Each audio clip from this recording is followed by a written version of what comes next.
Okay, let's see. Everything's alright. Hope everyone's alright at least.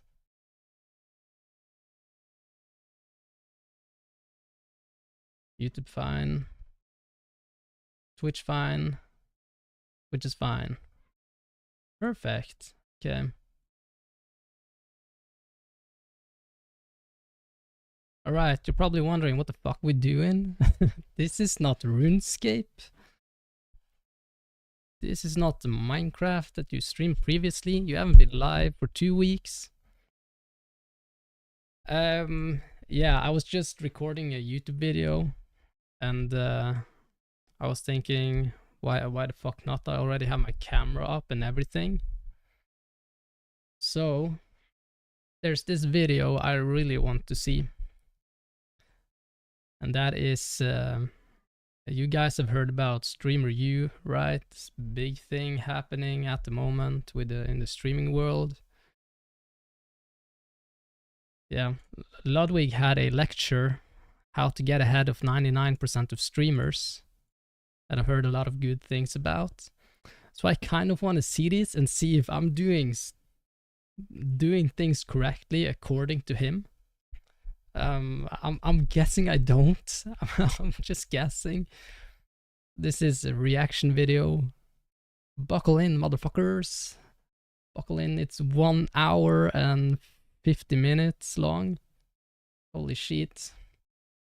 Gonna take a while. I'm gonna take off my fucking clothes, man, for this. Ugh.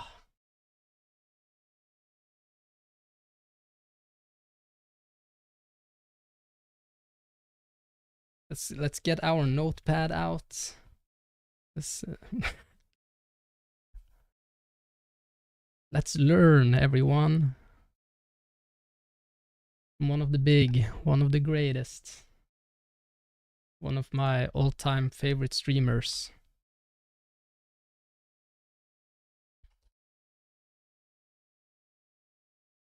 Okay, so what am I doing wrong? Let's have that as the fucking start of the notepad. Let's figure this shit out. A recent survey shows that the most sought after job for Gen Z is to become a YouTuber or streamer. Let's see, I think volume is fine, isn't it? Hold up. Already failing the streaming thing. I can't even get the volume right. There we go. And although the world would be a better place if more people wanted to become electricians, nurses, or teachers, I know a little bit about what it takes to become a streamer. See, I've been one for the last 10 years. And in that time, I became Streamer of the Year, Content Creator of the Year, and had the most subs anyone has ever had. I've also fallen off in that time. But 31 years old now, I know exactly what you need to do if you want to become as successful or even more successful than I've ever been. In this video, I got a few tricks for you, tips, things that if you follow, there's a chance you'll succeed. I can't guarantee it because it comes down to your ability to connect with others, but I was the Professor of the Year at StreamerU and taught 4 different classes that I've condensed. I feel like I have that ability to connect with viewers. I don't think that's my problem. I think my problem is consistency, honestly, and probably my niche, considering my niche is like old school RuneScape. I think the highest followed RuneScape YouTuber is like, what is it, like 1 mil followers? There's like only a handful of YouTubers who has over 100k, who's like doing like RuneScape as their niche. But you know, you need to do what's passionate, I think. We'll see. Maybe Ludwig is saying that I'm doing it wrong. Let's just see. Into one video. It's my masterclass. It's basically all the knowledge that I've accumulated. I hope you enjoy it. If you do, subscribe, and maybe I'll think about making another part to it. All right, y'all. Do you hear my voice clap once? Do you hear my voice clap twice? Yo, welcome to my course today. It's called How to Get Lucky. I realize this has a bit of a sexual innuendo. It is not sexual, but I truly believe to be a successful streamer, I have a girlfriend. I don't need this class after all. It's how to get lucky, brother. Love that segment. It's nice. you need to get lucky. I think every streamer has had a moment they can refer to where they got lucky, but it's about capitalizing on that luck, being prepared for when that luck strikes. All right. So here it is. This is my first question I had for y'all. Does anyone have a thought on it? Please. I don't think it's like a grand factor of becoming successful. Wait, what was the question? Let's go back. Not sexual, but I truly believe to be a successful streamer, you need to get lucky. I think every streamer has had a moment they can refer to where they got lucky, but it's about capitalizing. I'm gonna on that answer luck. all these questions Being as prepared well. for when that luck strikes. All right. So here it is. This is my first question. Does believing you will be successful guarantee success? Ooh. Okay.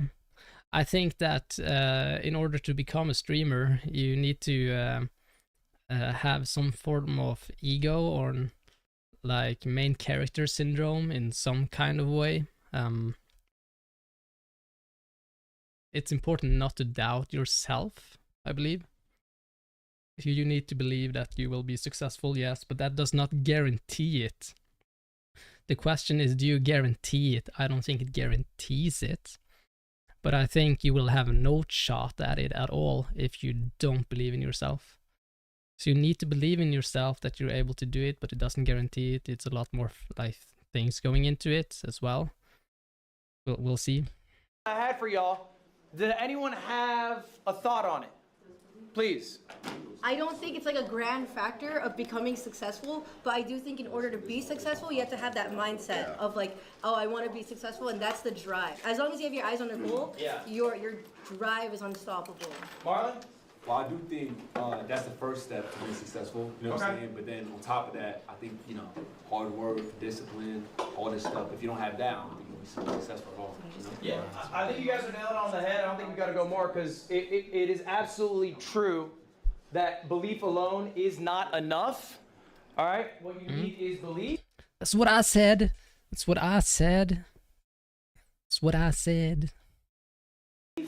But you also need all those other factors. The most important thing I want you to take away from this class is that you need to be delusional. You need to be delusional. I mean, yeah. I believe so. Kind of delusional. You need to take the chances that you can take, at least. All right? Amen. 100%. I always say that. Delusional. Are already amazing at this. All right, you were all delusional enough to have applied to Streamer U and thought that you would get picked to get in. You are all delusional enough to be hitting the go live button, which is in it of itself an act of ego, right? People should be watching me, not other people. So you're a little delusional in that sense. That's it is true. a perfect thing if you're going to be a successful streamer. You have to be delusional. It's not a teachable skill. That is a skill that you either have intrinsically, maybe confidence you grew up with. So congratulations, you all have that. And I have some more congratulations for you. I got some good news for you all today. Wow. And all right, the class is called How to Get Lucky. A little background for y'all on who I am. I am Professor L. All right? If you don't know me, Streamer of the Year. Oh. What was that? That was Bonnie right there. So uncalled for. What was that? Extremely uncalled for. No, chat was saying loser. I was like, loser? What are you talking Bonnie, about? everyone gets one. 2, you're out. Ooh. Professor L, Streamer of the Year. Ooh. Ludwig. That's a very he's okay. All right.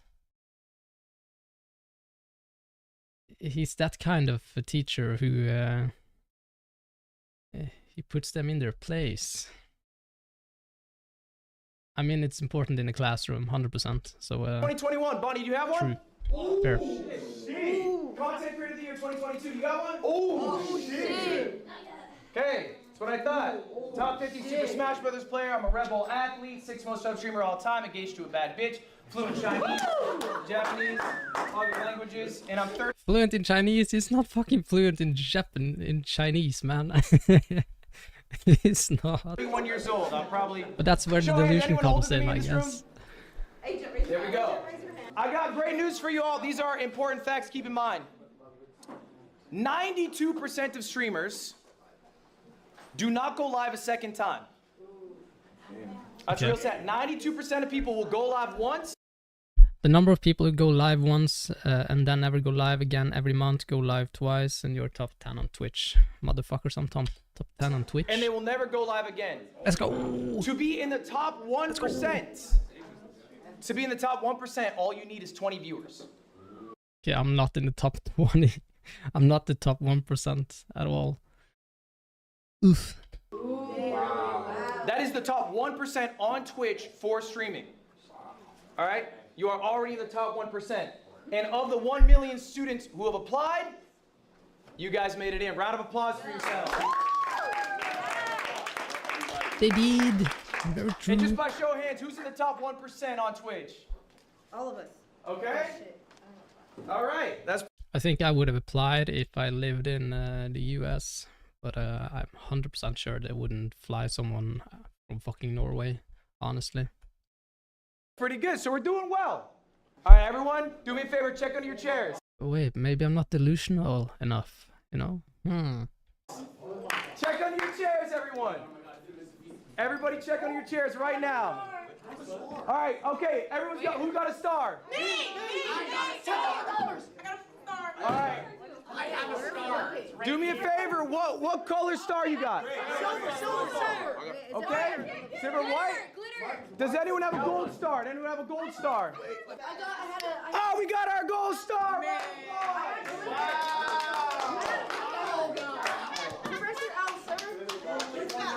Okay, hold up. Let me explain what the stars mean, everyone. Let me explain what the stars mean. What was your name again, please? Malik. You win our gold star. Are you live right now? Guess what you win for the gold star? Do I get to your game? I will be rating you today. She got lucky. That's what the class is about. I mean, good for her. That's like 10,000 viewers. It's gonna be there for like half an hour and then everyone leaving. But it depends on her. She needs to entertain as much as possible in those 30 minutes. Try and make like an impression towards those viewers. Well, I think most people would fail that luck draw in a way.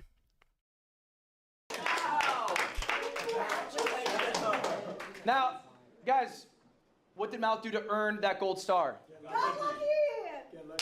Got lucky. Okay. Raise your hand if you got a white star. I got a white star. I got bad news for you. All right, you guys, and this is a real stat, you guys are going to leave Streamer U less successful than you came in. Okay, interesting. I need you guys to listen to these stats I'm about to tell you. They're very important. Most of you guys are going to fail. Most of you in this room actively are going to fail as streamers. Why? I did the math on last year's Streamer 2025 invites. Here's the chart. Now I'm going to break down this chart for you. It's a dumbbell chart.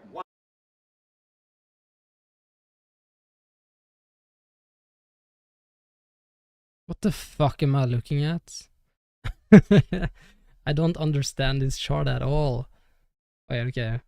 1, 2, 5, 10, 20, 50, 100, 200, 500, 1k, 2k, 5k, 10k, 20k, and then each of these dots are different viewers, perhaps. Right? That's what I'm looking at. Oh, damn, look at this guy.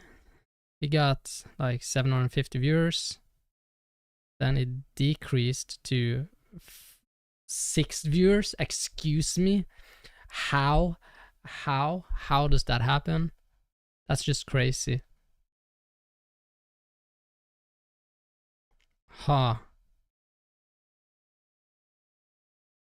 June 2026 average viewers. Some of them are down to 1 viewer.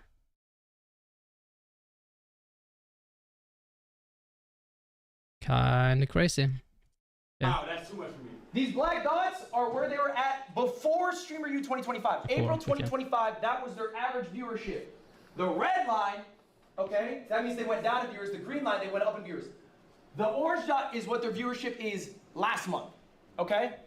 So these are people who they went to Streamer U, they had all that success, all that excitement, I'm about to be a fucking amazing streamer. Now their viewership, down to here, okay? I'll give you the stats more concretely so you can really grasp it. The average viewership of all the streamers who participated in Streamer U 2025 is down 287 viewers. Wow. They have lost viewers year over year. Wow. Now, obviously, that's outweighed by people with larger streams. Okay, they have much more of an impact. The median streamer, all right, the median, we know what the median is, right? You slash both ends so you get the person in the middle. All right, the median viewer, is all you need to know, has gained 4 viewers before and after Streamer U. Not a lot. Okay? It's not a lot. This is you. This is what you will be, all right, next year after all the excitement's over, after all the collabs happen, all right, after your viewership skyrocketed, your followership skyrocketed, you are going to get 4 more viewers.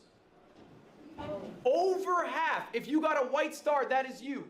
Over half of the streamers have gained single-digit viewers or lost viewers year over year. Okay, why do we think that is? Streamer U is supposed to be the trip of a lifetime. Why do you think that is? Okay.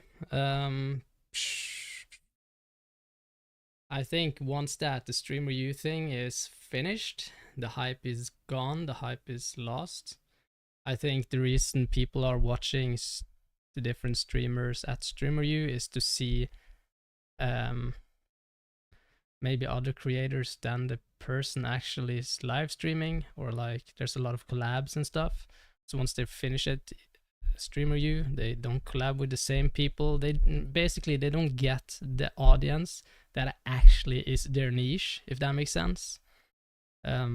Which is why it's important to have a niche at the start of a YouTube or streaming career and stuff like that. Because that way you actually get viewers who care about what you're doing, and it's like your viewers and not like Kai Cenat's viewers, you know? Because my audience wouldn't be the same as Kai Cenat's audience. It wouldn't be the same as Ludwig's audience, most likely. Because maybe I'm more similar to my viewers are probably more similar to Ludwig's viewers than Kai Cenat's viewers, just because he's doing gaming. But yeah, you know what I mean. It's all about the niche, I think. You're supposed to have made it. You're in the big leagues. Marlon, why not? Well, I do think when you come here, everybody's gonna spike. Big streamers, small streamers. When you leave, you gotta make sure you're entertaining on your own as well and try to capitalize on it and then grow, you know what I'm saying? Batman and Robin in the background. I like that. I think ultimately, when shit's going good, when the viewer number's up, it's really easy to spark stream, all right? It's really easy to post clips with Streamer U in it, and they do amazing, okay? You know what sucks? Is doing it when you don't have a great game plan, when you have nothing going on, all right? So motivation is great, but we should discipline ourselves in small things and from those progressive things of greater value. This is Marcus Aurelius, okay? He was the leader of Rome, We should discipline ourselves in small things and from these progress to things of greater value.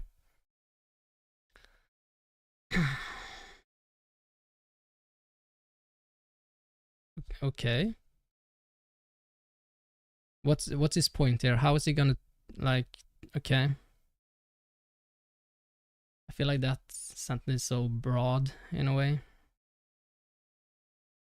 It's a nice quote, but it's very broad. He needs to back it up with something for it to make sense. Largest empire in the world. He wrote himself a journal called Meditations. It was his private thoughts. It was never published. They published it after he died. He's the most powerful man on earth. He's writing this, okay? He has everything in front of him. He is writing this. So what does it mean to be disciplined versus motivated? Okay, we all know motivation's fickle. Discipline's forever. How do we get some discipline? This is an activity. I want you guys to all be doing this right now. This was your homework. If you did it, good. If you didn't. Okay, activity. Activity time, everybody. Let's see. Write down goals you have for yourself to achieve before the end of the year. Oh, okay. Yeah, I already has done that. I'm already doing that. I have this one standing on my fucking standing right here, staring me in the face every time I'm sitting at my desktop. What I have here is the subscriber count on both of my channels that I'm active on, and then it's the goal, subscriber goal under there. So the subscriber goal for 2026 is 1K subscribers on one of the YouTube accounts. So on the old school RuneScape one, we have a little bit over 500. On the one that I'm trying to revive, like make a new one where I just don't have a niche, where it's just me as a personality. The channel you're watching right now on YouTube, if you're watching this on YouTube, has only less than 100, but it's not a niche there. It's nothing really. It's just vlogs and IRL footages and stuff like this, stuff that's not old school RuneScape, like everything. So yeah, OSRS up to 1k, and hopefully this one up to 1k at the end of the year. That's the goal that I've written down. Do not make all your goals metric based. Oh fuck. Okay. Yes, another goal I've previously had is to get a schedule going, but it's very difficult considering I work and I have a girlfriend and I have responsibilities, you know, as an adult fucking man. Make goals that you have control over. I feel like I kind of do. Dream big but make it achievable. Hell yeah. I feel like that's achievable, the goal I have. Failure to hit your goal should result in an honest conversation with yourself. Motivation is fleeting, be disciplined. Okay. Yeah. Just have to sit down and figure out why the fuck didn't it work the way I wanted it to. You know? Do it now, pen and paper. We're writing down our goals. These are goals that you want to achieve before the end of the year. They're 2026 goals. We're in July, we're over halfway through. We don't have that much time left. But what do you want to achieve by the end of the year? These don't have to be streamer related. All right, they can be about maybe your personal health, your personal relationships. But I want you to be writing down the goals. If you're writing down on your phone, I want you to write these down physically, okay? This, I have it. I didn't bring it with me, actually. I fucked up. We forgot to bring it. I wrote this down in 2018. I literally have the piece of paper in my dorm room, okay? It was 2,000 subs, 100K followers, 1 million uniques, be punctual, be full time. I went 4 for 5. I'm not a punctual guy, I'll be honest about myself.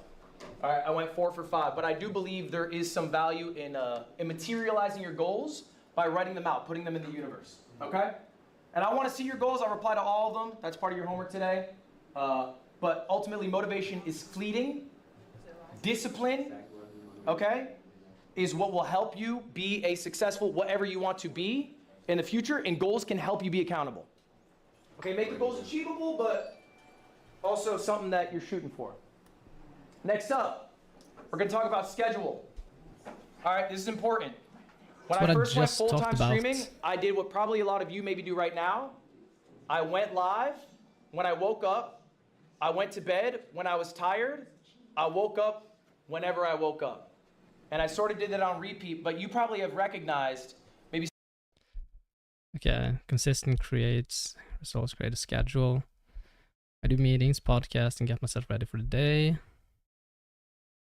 Time to watch streams, eat, workout, and eat what I want to do on stream today. 4 to 6 hour stream, usually compromised of 3 segments.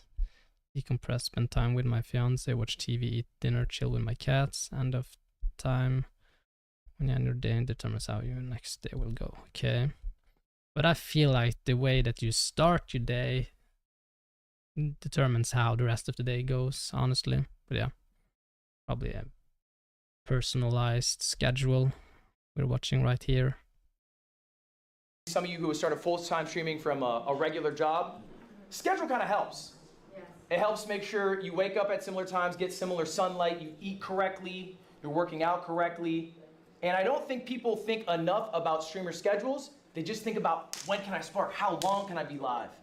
And I think a lot of you right now, who's doing 24/7 here? Okay. Now this is fine. Look, it's Streamer U. It's a rare event. You're capitalizing on it. Okay? But let's get a good schedule when we get back. I'm going to tell you this is my ideal schedule. This is what I try to do day to day, at least when I go live. I wake up 9:30. The first thing I do, first 4 hours of my day, it's meetings. I do some podcasts. I eat right. I do like at least, 5K steps. It's just starting my day off, okay? Next up, 1 p.m. This is probably one of the most important parts of my day. It's me time. I'm looking at people's streams. I'm ideating what I'm going to do on stream that day. That's it. I got nothing else on the plate. It's eat, ideate. I watch Twitch, that's it. 4 p.m., usually about when I go live. I don't go live for more than 4 to 6 hours. And we're gonna talk about that in a little bit why, and why that's I think a good amount of time for you guys to go live for. But I'll do whatever segments I had come up with in my ideation process, and then decompress, hang out with my fiance, eat dinner, chill, and then I try to hit a similar bedtime every day. This is gonna be another homework assignment for y'all. This one, you guys don't need to show to me, but I want you to create an ideal schedule for yourselves for when you guys get back from Streamer U. What is the life you want to lead? Okay, write I it down already for have a yourself. schedule. You can make your life really easy if you just follow don't the script follow that you give it. yourself. I think Another that's the important thing, take problem. days off. I think a lot of you guys don't want to take days off. I think a lot of you guys feel this pull to keep going. You are human. You are fallible. Give yourself the best opportunity to succeed in 5 years. People underestimate what they can do in 5 years. They overestimate what they can do in 1 year, okay? Okay. So if you give yourself a little rest, you'll be a lot more successful in the long term. Are you trying to be a streamer for a year and burn out and then be like, oh, I can't deal with content creation? Or are you trying to do it? I'm on year 8, okay? Has he been streaming that And you long? never seen a tweet out of me going, oh man, I'm so fucking tired doing this. Because I take time off. All right, I go to Dodgers games, I hang out with my fiance, I do whatever. But I think time off is important. That shit actually matters. It will help you in the long run. It will also help you be a more well-rounded individual. People who stream every day, they become rotted individuals. All right, I think experiencing life makes you a better streamer, makes you a more well-rounded person. This also matters. Do we have a question on that? Did you start taking days off once you made it big, or when you were still small? All right, guys, hold on. I mean, I think I take too many days off. I think that's my problem. Did I fuck something up here? Wait. I think I started recording, then stopped recording.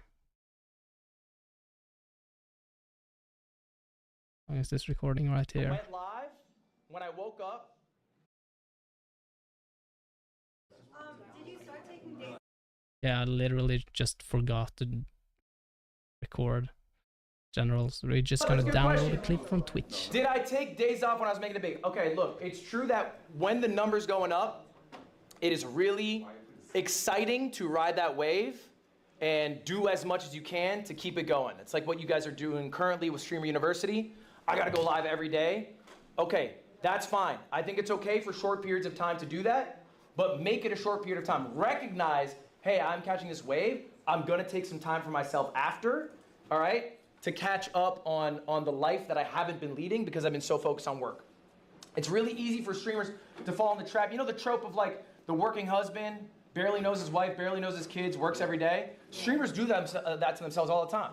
So many streamers have amazing relationships online. Offline, they barely talk to the people they stream with. They have no personality. They give everything to their creation, and then they're a husk of themselves. In 10 years, you will not be hearing about them. I promise you that. Yeah. All right. Who's your GOAT? This is another homework assignment. I need you guys to be writing down who your streaming GOATs are. Now, for this specifically, Who is your goat? Who's the streaming goat? Okay.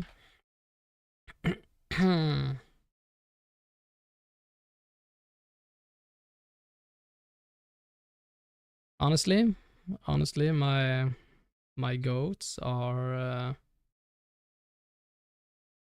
Ludwig is one of my goats, but I think the biggest goat is honestly like PewDiePie, actually, because that's my end goal, kind of, is to just live off of YouTube and streaming. That's what I want to do.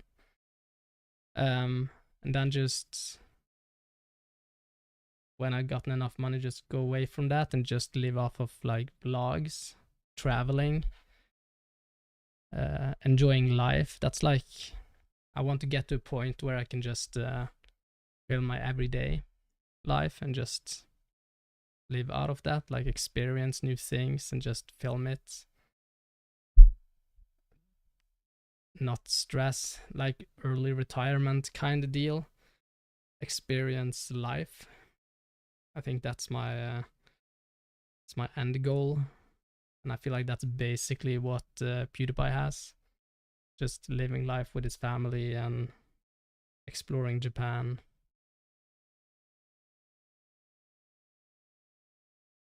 Yeah. He's more of a Alright. YouTuber than a streamer, though. It is but, important for you to study understand. what you are passionate about, okay? You cannot be a streamer if you do not watch streams. It just doesn't work. You don't actually care about the medium. Maybe you just like the idea of being big and successful. Maybe you like the idea of being rich. You'll just never be successful if those are your reasons. Here's the I don't watch streams, if I'm being honest. I don't watch streams, but I watch a lot of YouTube videos, and that's because YouTube videos is like the primary thing that I want to do. And then the streaming thing is just a side project, because I'm already making the videos, I'm already playing the game, I'm already doing it. Like, why the fuck not just do it live and communicate with your audience, you know? I like the interaction part, but watching streams, nah, that's not me, man. It's not me. I'd rather watch like a high edited version of the stream. Which is why I make edited versions of my streams. To truly love streaming to be a big streamer, all right? So what does it mean when I say who's your GOAT? I need you to find streamers in the niche you are in, okay? In the niche that I'm in, motherfucker. Nah, I watch a lot of YouTubers who do, yeah, who do RuneScape. I think my GOAT in the RuneScape niche, that has to be Eevescape. He's my GOAT, straight up. Take a lot of inspiration from him.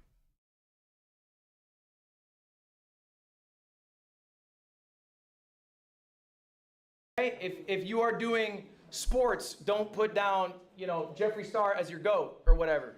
Try to make it somebody who's in the same sphere as you. All right? So for example, look, everyone knows Anthony Edwards? All right, Anthony Edwards often says he's inspired by KD. KD, talk to him in an interview, he says he's inspired by Kobe. Kobe obviously inspired by Michael Jordan. Most of you probably don't know who David Thompson is. Okay, that's the domino piece that started it all. He inspired Michael Jordan to be the player he is. We stand on the shoulders of giants. Respect these giants. Study your GOATs. I'm gonna give you a few examples of people who I like right now. And so when I ask you to write down these GOATs for this homework assignment, I want you to write down 3 people and why. What about their content do you find so alluring? So I'm gonna give you examples so you can do this easier. Okay, my 3 people. I've already said them. PewDiePie, Eevescape, and Professor L here. Joe Bart, king of the content funnel. We'll talk about the content funnel a bit later. Okay? RDC, they're probably kings of authenticity in streaming. And I think authenticity is what audiences really enjoy, right? Especially because there's such like a Mr. Beastification, you know, of like big grand events or whatever. People like authenticity, a friend group who are actual real life friends. You can't get much better than that. And then KDB, she's funnier than I'll ever be. So honestly, I'll watch funny people to hopefully pick up a thing or two. Okay. The reason for the 3 people that I've picked out is PewDiePie. I love his like vlog style. I love the way his it's very chill. It's very like melancholy. It's like comfort watching in a way. I like that. Likes makes life bright in a way. I don't know. You have Ludwig. I love the variety that he brings to the table. And Eevescape. I love his humor. He's funny ass guy, and I like his variety in the game, if that makes sense. In the niche, his niche variety. So anyway, that's an example of a few GOATs. I need you guys for your homework. All right, this is it. All right, there's 3 things. I'm only checking for 2. First one, I need your goals, at least 3 for the end of the year. I need you to think about the schedule. I don't need to see what your schedule is, but start thinking of an idea. Can we be honest with each other? These guys are streamers. They're not gonna do the homework. They're absolutely not gonna do the homework. I just know it. Schedule. And then finally, write down your 3 GOATs and why they are your GOATs, what you admire about them. And I want to just actually take a few right now. Does anyone have some goals they'd like to share with the class? Bonnie, please. What's a goal? Like lose my imposter syndrome because I do struggle with that a little bit. Lose your imposter syndrome. Yeah. I think, Bonnie, a good way to phrase goals are things you can make actions on, right? So losing imposter syndrome is hard because it's a little open-ended. So maybe write down things you appreciate about yourself every day. You know, like building confidence in ways that you can make tangible actions towards, as opposed to hurting yourself in your own goal. In your own goal, you've labeled that you have imposter syndrome. But if we were to make our goal, hey, I'm gonna say like, you know, things I appreciate about myself in the world and the friends that I have in my life, then that works towards your goal without phrasing your goal in a negative way. How about an example of some goats? Who here has a goat in mind? Someone they really like, someone they think's great, that inspires them? What you got? Extra Emily. Extra Emily, and why? I like her. Driving? No, I'm just playing. Oh, I'm just playing. I'm just playing. interesting. I like Extra Emily too. My car is total too, but that's not the point. So no, I like that she just does like solo streams. I do the same thing where I just travel. In IRL? Yeah, I'm about to do a Europe tour solo. Just me and my camera. And the confidence she has walking in those places. Yeah. I think I would never stream IRL. Honestly, I find that shit so embarrassing to run around with a camera outside where people can see you. Disturbing other people is not my thing. That might be because I'm Norwegian. We have like a very strict rules in Norway that you shouldn't bother anyone else with your presence. So you will. I'm just gonna say that right away. You will never see me do anything IRL on stream. I release vlogs that I film, but you will never see me do like IRL streams, because that can go chaotic fast, I feel like. I think that's great. Raise your hand by show of hands. Do you want to be a streamer? By show of hands, do you want to be a streamer? You want to be a streamer? I'm streaming right now, so I'm doing it. All right. Now, we're going to sit on this for a moment. Do you want to be a streamer? This question about it. Because maybe you don't actually want to be a streamer. You want to have what streaming can get you. But there are quicker, better, more efficient ways to do that. Maybe you actually just want to be rich. Maybe you want a large social media. I don't care about that. I just want to make enough to live. Honestly. Make enough to live. And then get to a point where I can make enough to live from vlogs. It's the goal. Not getting rich. Following. Maybe you want to have a creative outlet. Streaming might not be the best path to do this. Now, I think when people talk about streamers, we talk about the big guys, talk about the Kais, we talk about the Speeds. That's awesome. That is a very small number of all streamers. True. That is realistically not going to be you. I have 3 examples for us today. I have a top 100 streamer in the world. I have a top 1,000 streamer in the world. And I have a top 10,000 streamer in the world. I'm gonna show you guys all their revenue and their viewership. We're gonna pocket watch. Guys, we're gonna start off with Mr. Number 95. Guys, we are starting off, excuse me, with myself. I'm gonna show you how much money I make. I'm the 95th. It's only 95? I I thought it was higher. On YouTube, it doesn't include that, but I'm like maybe top 100, I'm somewhere in there, right? These are my metrics. If they line up with yours, okay, then your revenue will probably be similar to mine. I don't stream nearly as much as some other guys. I have 9,500 subs. All right. For me specifically, okay, we're going to go through some expenses that I have. Here's my expenses. This is just the month of June. Everything here is for the month of June. Payroll, $225,000. That is for the 15 employees that I have. Next, travel. $55,000, that's a higher number than normal. I ran an event, I had to fly a bunch of streamers out. Hold up, this was That's that 1 travel month, what the expense. fuck? Next up, events. That's crazy. That's the production of the event. Nice. Next, marketing, again, similar for the event, it's another $10,000.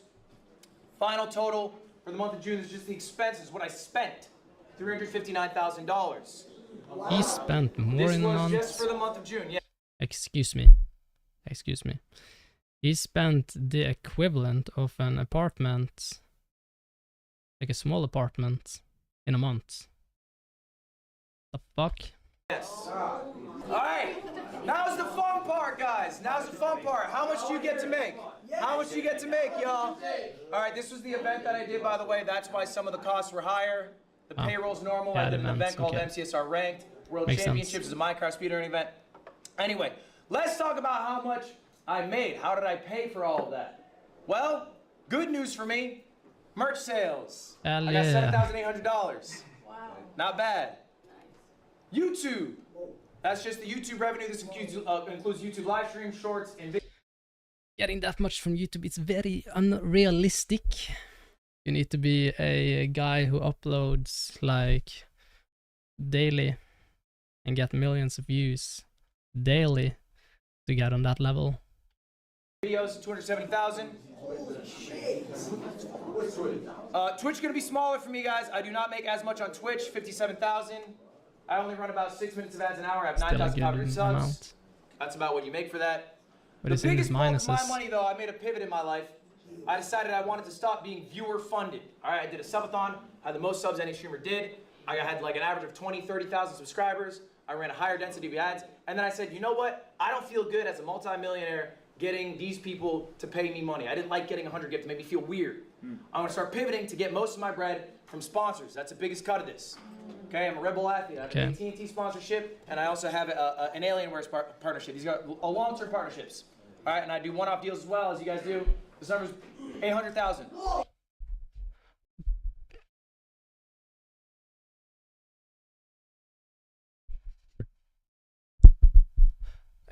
Excuse me? 800,000 in sponsors? What the fuck?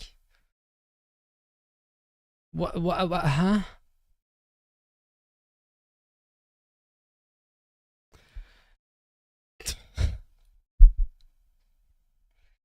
Dude, what are the sponsor people doing? 100%, dude. These businesses just fucking pooping out money. They're throwing it out the window. There's no way they actually make this money back from sponsoring, you know, Ludwig, right? Or a streamer or a YouTuber in general. Like 800,000 a month. There's just no way. No fucking way they actually make the money back from that. Fuck. So the total you can bring to 1.1 mil. Okay? Now, this is the flashy number. This is the Honestly, I'm happy if I make what he's making on Twitch in a year, you know? Then I'll be very, very happy man. Very happy man if I make that amount in a year. Very, very happy man. top 100. Why am I showing you this? It is not just a flex, although I am flexing. It is because this is what you get to see. This is what people love to show you. They love to show you the top 100. But you guys aren't top 100. Not all of you, at least. Some of you in this room are. Maybe you want to be. Maybe you'll get there. What does Miss Top 1000 look like? I'm keeping this person anonymous. These stats are real, though. This person is a gamer. They average 1,200 viewers. All right? They stream 130 hours. Their sub count is 1,600. And if you go to Twitch Tracker, you guys can all do this later, by the way. TwitchTracker.com. Look up your Twitch channel name. Hold up. Let's do this. Twitch Tracker. Tracker.com.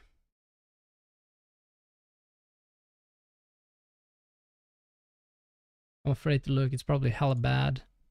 Hell yeah. 12 hours streamed.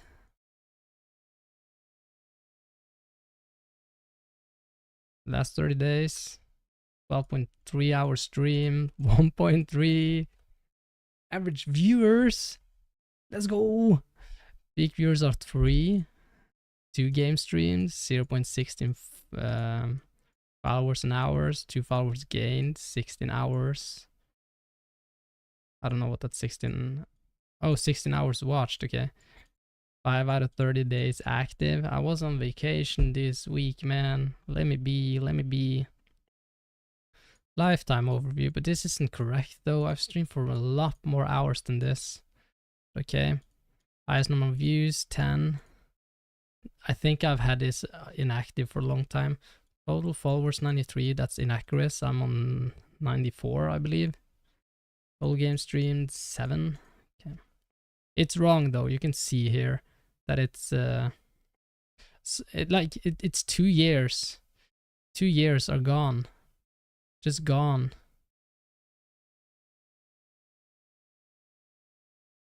It's not real.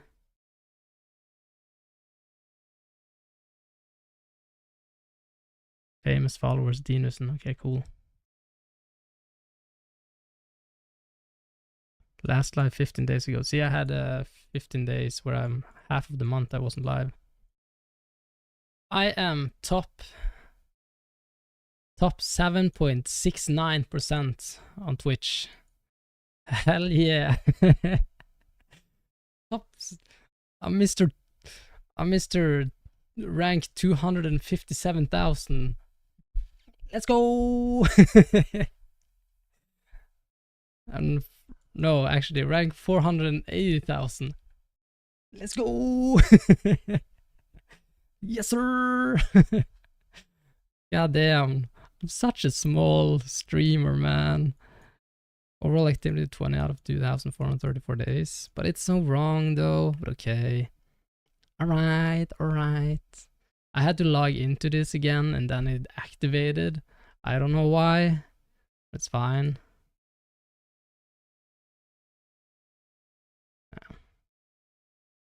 Subs.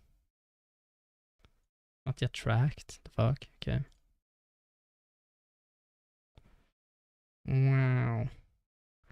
Crazy. Okay. Anyway. I think that's crazy. That's like fucking, what do I have now? I have like probably 1 viewer on Twitch and 2 viewers on YouTube. Top 7%.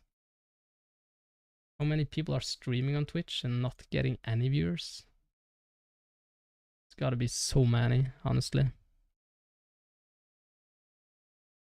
Yeah, okay. But I am affiliate. Let's go. I got affiliate this year. Nice. It's nice. It's nice. Okay, let's continue watching. They will tell you what number you are. If your number is lower, they might tell you what percentile you are in. Okay, top 0.5%, top 0.4%, whatever. Anyway, this is a real person who is in the top 1,000. They're not exactly 1,000, but they're close to it. Right. This is all of their viewership. All right, how much do they make? How much does a top 1,000 streamer get? Sponsorships, $0. Oh. Asked them why. They said they think their agency's ass. They haven't had a deal. Okay, it's a much.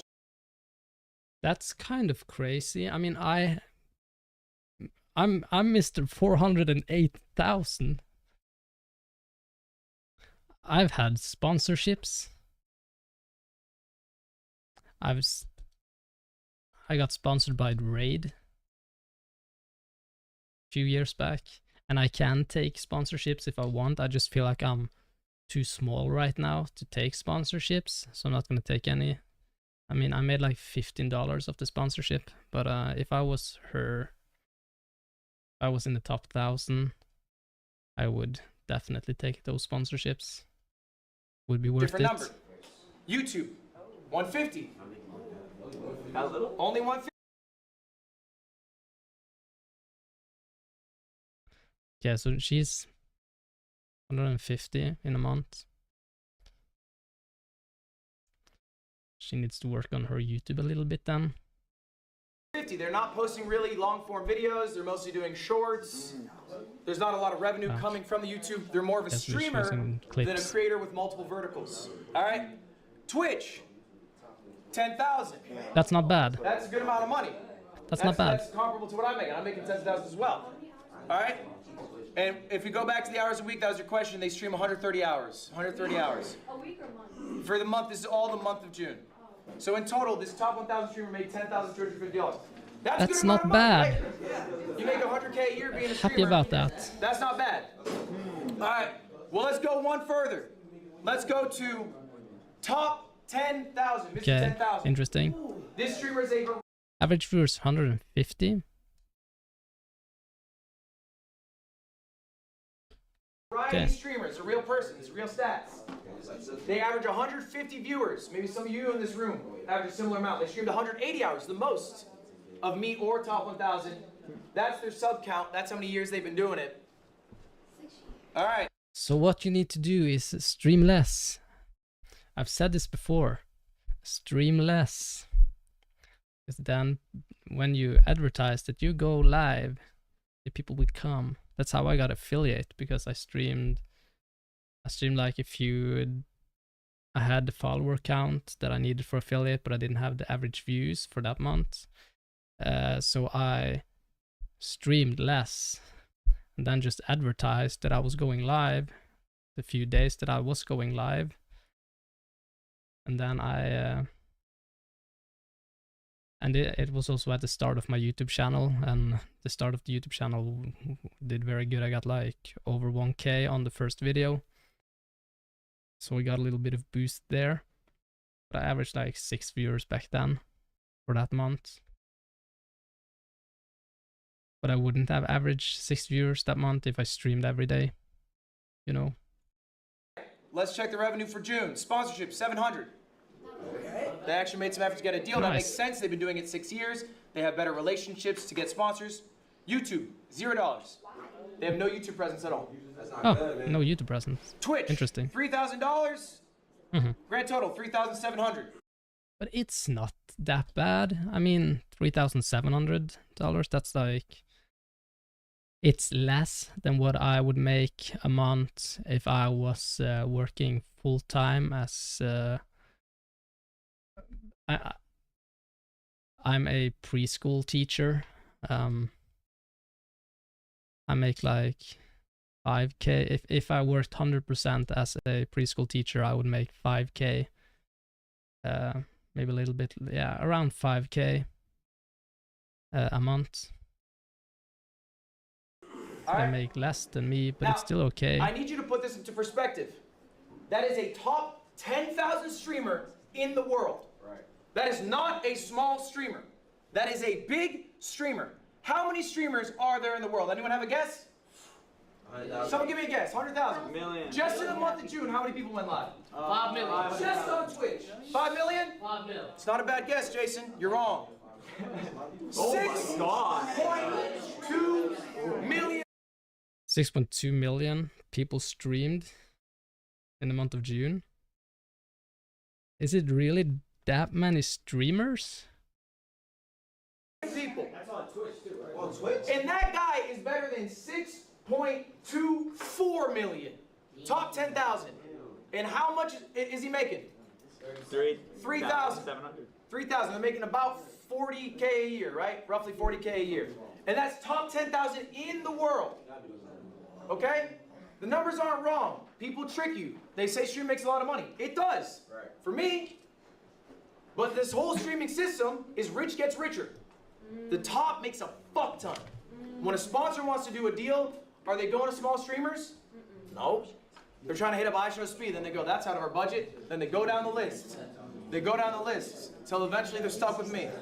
All right? So I just need you guys to internalize this. I'm going to ask you one more time. Do you want to be a streamer? Yeah. Are you happy with the lifestyle? Let's Yeah. say for the rest of your life, you are a streamer who's the 10,000th biggest streamer in the world. That is a successful streamer. You're making 4K a month. All right? Are you happy with that? Yes. And fuck no. You're saying fuck no. Okay, but what if that's the reality? Is it only worth it if you're top 100? Or are you happy doing the act itself? Is what you are actually chasing being rich, being famous?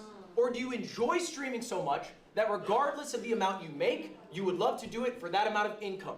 Is it enough that you are full-time?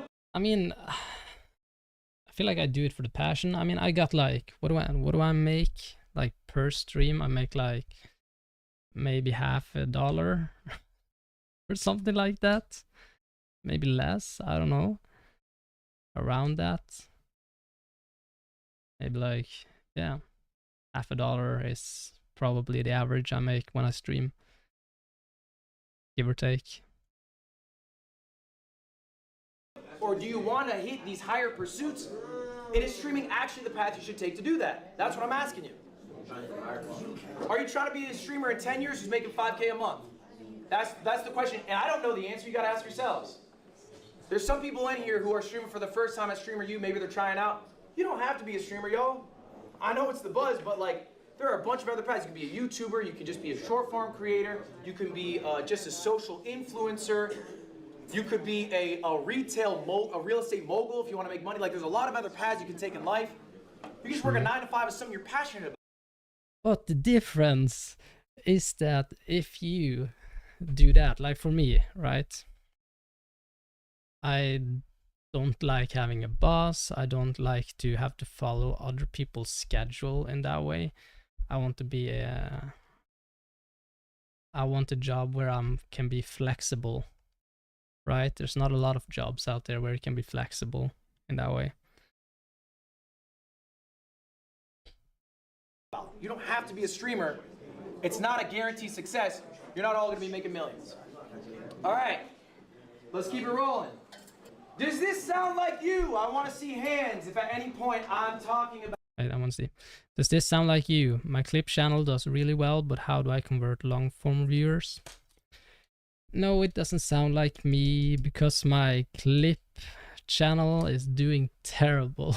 I get like, I'm pretty sure I average like, I think the maximum views I've gotten on a clip is, it depends. On YouTube, it's 7K. I think it's 7K on YouTube, if I'm not mistaken. And on like TikTok, it's like the max is 20K on TikTok. Then like, but I think I average like maybe 1K views per clip I release. I don't feel like it's converting. I have a problem with converting to long form viewers because I get viewers on my long form videos. But getting viewers to stream, I have a problem with, yeah. About someone or some awesome. I just don't get YouTube. Nah, I feel like I get YouTube, so that's fine. I just need to. It's all about being consistent, uploading, making your content better and better and better. Having consistent uploads. So I understand that. It's just that my video formats, the way that I create videos, I have prioritized quality over quantity. I mean, I could upload. I upload clips on YouTube every day, but long format videos, it can be like 2 months, 3 months between each long form video because I want them to be quality. How do I juggle clips, YouTube and streams? You make a lot of fucking clips at the same time. You schedule them on all the social medias that you can schedule them on. The different social medias that you can schedule in is TikTok, Facebook, Facebook and YouTube, and then you have to like manually upload on, let's say, Snapchat and Instagram. So I'm a lot more active. I release clips every day on TikTok, YouTube, and Facebook. When it comes to the YouTube thing, it's difficult considering the editing parts and the long gameplays I have to do to get to a certain point to make the YouTube video interesting. Because that's how RuneScape works. It's a very slow game. People wouldn't like to watch me like do the same thing for hours without something happening on a YouTube video. Unless I changed up my style, of course. I tried being more consistent by changing up the style, and I feel like it didn't work. It wasn't what I wanted because I felt like the quality just disappeared. Then you have the stream part. That's the difficult part for me, being consistent on streaming, as well as the long form videos on YouTube. Difficult to be consistent there as well. But I feel like the clipping I have down in a way. You're dealing with. I struggle to handle juggling clips and YouTube and streams. Hands up if that sounds like you. Keep your hands up. Yes. Keep your hands up if you guys don't understand how YouTube works. All right? Put your hand up, keep your hand up if this sounds like you. My clips do really well, but I don't know how to convert to long form viewers. I should see more hands up because I looked. 9 of the people in this class, I looked at you guys. You're averaging around maybe 100 to 300 viewers. Your clips are banging. You guys have hundreds of thousands of followers on Instagram. You got millions of views. You got more views than me on your clips, but they're not converting. Okay? Have you ever wondered why? Yeah. Okay? Let's hear some theories. Who's got a theory? Why are you not converting? Okay, why are they not converting to long form? That's because that it's two different fucking audiences, if we're gonna be completely honest. You have people who likes to sit on their phone and just get a dopamine rush, right? Just watch small fun videos, and then when they, let's say some of them decide, oh, this looks funny, I want to watch the stream, right? And then they come into the stream and they're like shocked that something isn't happening all the fucking time, you know? That it's not like boom, boom, boom, boom, boom, boom, flashy edits everywhere, blah, right? It's two different audiences, honestly, and probably depends on how entertaining the streamer is as well. When they're on stream, like, are they able to keep the stream entertaining at all times? Are they able to make things happen all the times? I know I'm not able to do that. For example, I like this. I like that my streams are kind of like a chill space where people come into chat. We chat about whatever the fuck we want to chat about. And then when there's no streamers there, I just fill the air with fucking noise and try to be funny, so that in case someone comes in, they find it funny, interesting, stuff like that. And I think a lot of streamers who's new has a problem when it comes to that part, in a way. Why are you getting all the success on IG, TikTok, but not on long form? And it also depends on when the people are live contra when they see the clips, right? Because they see one clip and then they go to the next one. But let's say they see the clip, they go to the stream and you're not live. They're just gonna continue, like, go out of it and go to the next one. So it depends on when the clip goes viral, on contrast to when you're actually streaming, in that sense. But it's very hard to like balance those things, because you could upload a clip and then it goes viral like 10 hours later, or a month later, or 2 days later. You never know when it's gonna hit. So it's I think the best thing you can do if you're actually going for getting viewers from clippers is to watch your algorithm on the clip views, and then when the clip views are starting to spike, then you should go live right away. At least in terms of streaming, sometimes I feel like I don't see a personality of a streamers on the, like, their personality on long form versus short form. Like, they're a completely different person when it comes to long form streams, so you don't really see their I think that's a really good point. I'm going to say this louder for y'all to hear. I'm going to repackage it in a different way. The expectation of the viewer is not met when they go to the long form content. True. That is what is happening to you. All right? Now, before we jump into that, I have a question for y'all. What is worth more? All right, there's a little quiz time. Pop quiz. Ooh, what is worth more? Is a TikTok follower worth more? A Twitch follower? Or a YouTube follower?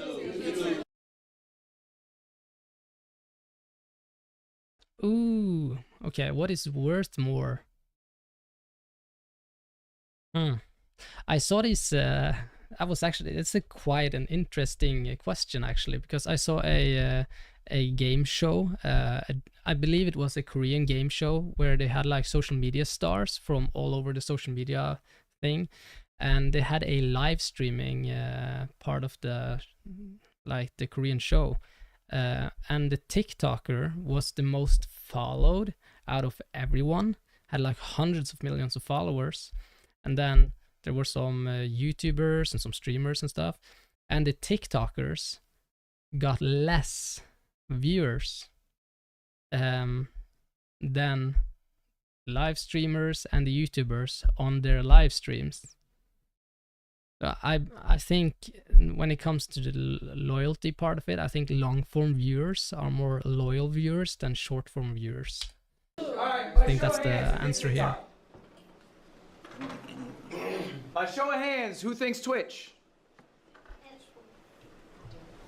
Is it his stream that's lagging, or is it my video?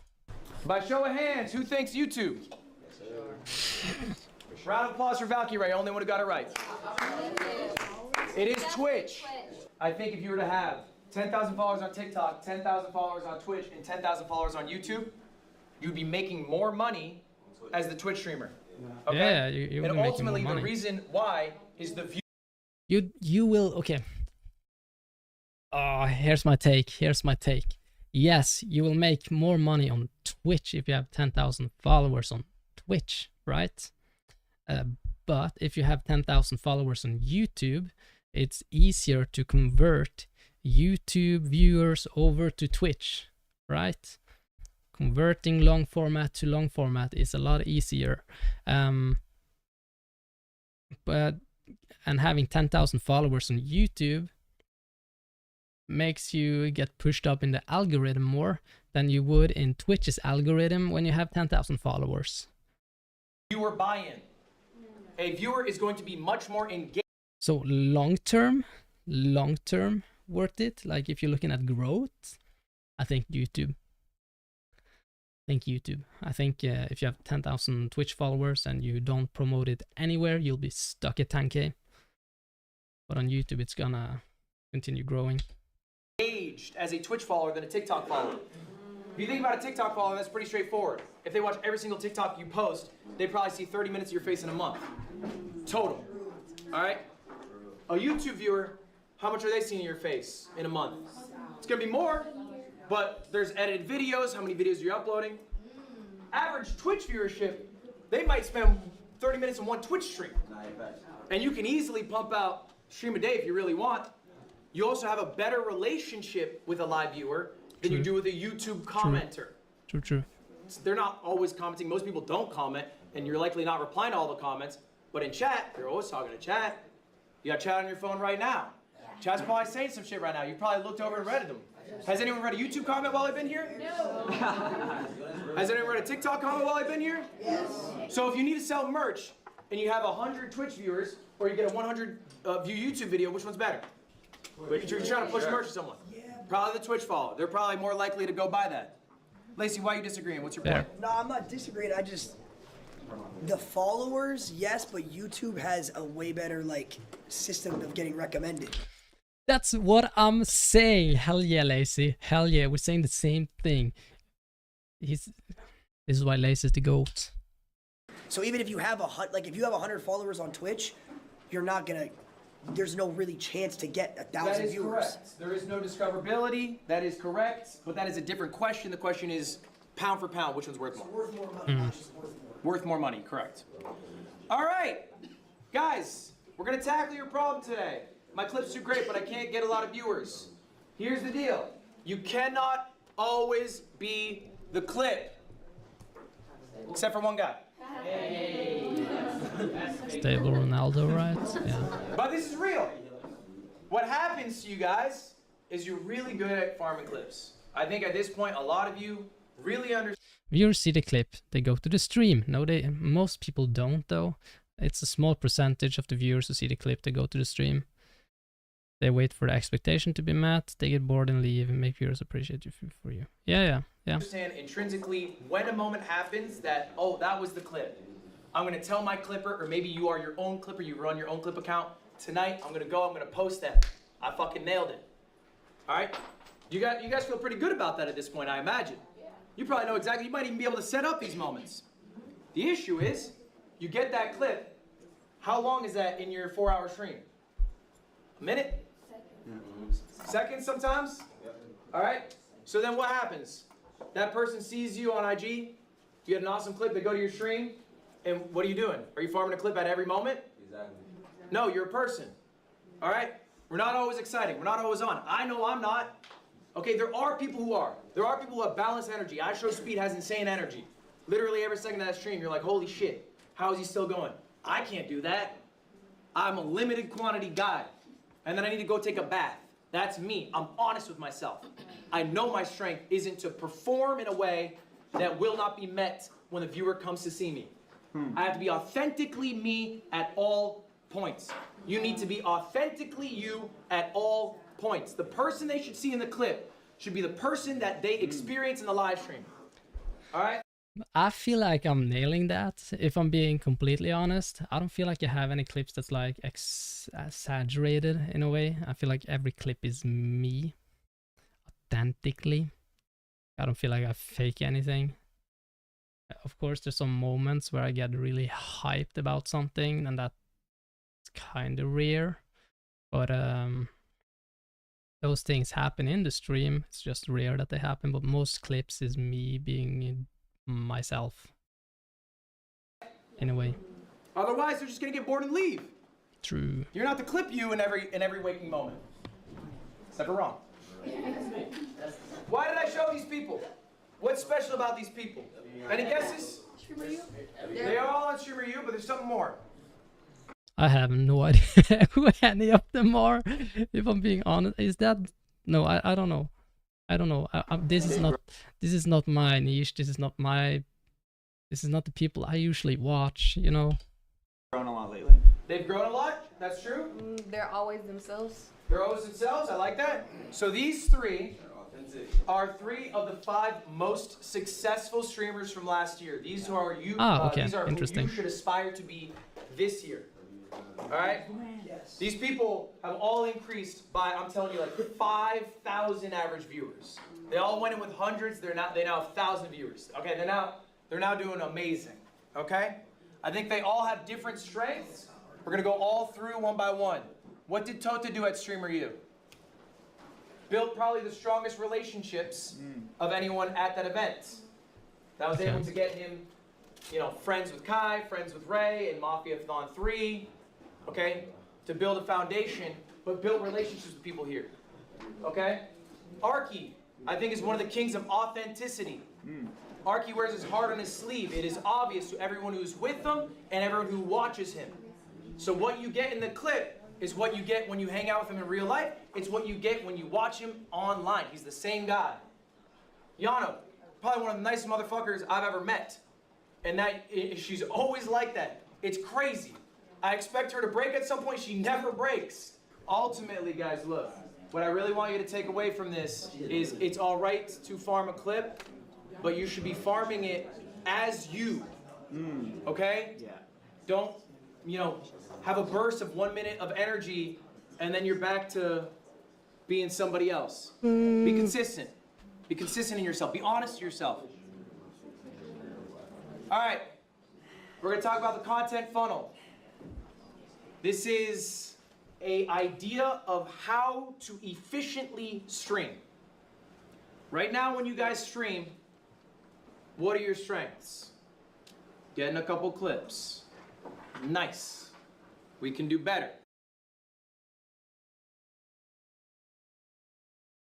Content funnel. What is my strengths? I think it's the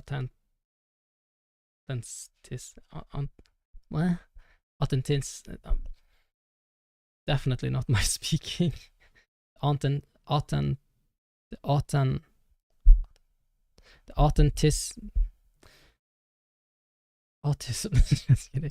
Authenticity. Is that correct? Is that how I pronounce it? Probably butcher that. English, my second language, you know. Authenticity is my strength, I believe, as well as my drive, probably. Like with the Slayer-locked stuff, how long you can stay there doing that. And there's my girlfriend. I want you to start shifting your paradigm. A stream is now a recording session. Right. We're not just booting up stream to fuck off for 4 hours, get 3 clips, go home. We're not booting up stream to play a video game for 6 hours and stream, go home. That is a waste of your time. It is a less efficient use of your time. This is a recording session. What can you record in a stream? This is an example of one of my streams.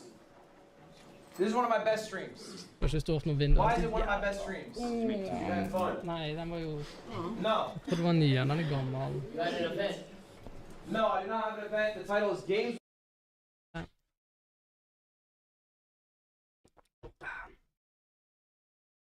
Åh. Jeg må egentlig tisse. Kan du ta en pus opp til skjermen underholdet mens jeg går og tisser? I have to go pee-pee. My cat is gonna stream.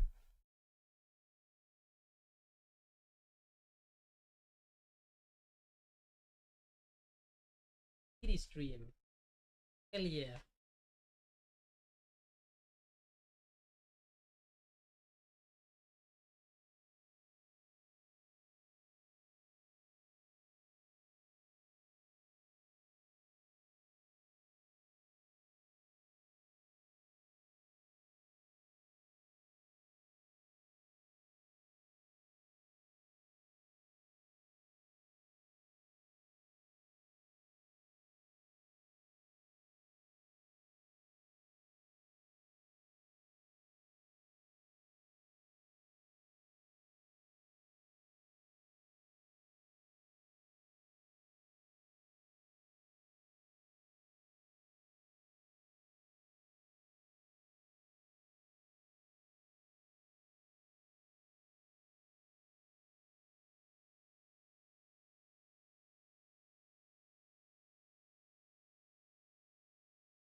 The good kitty.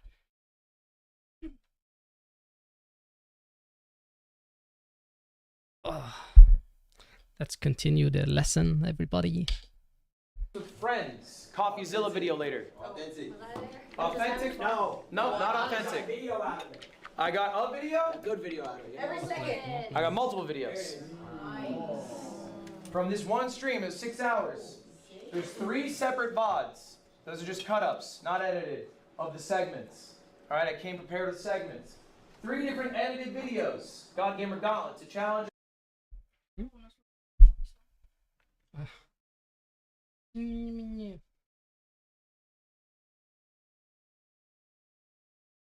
Oh.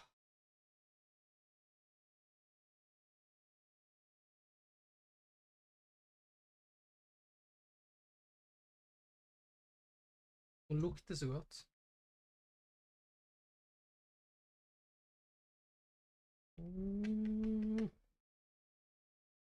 Ja.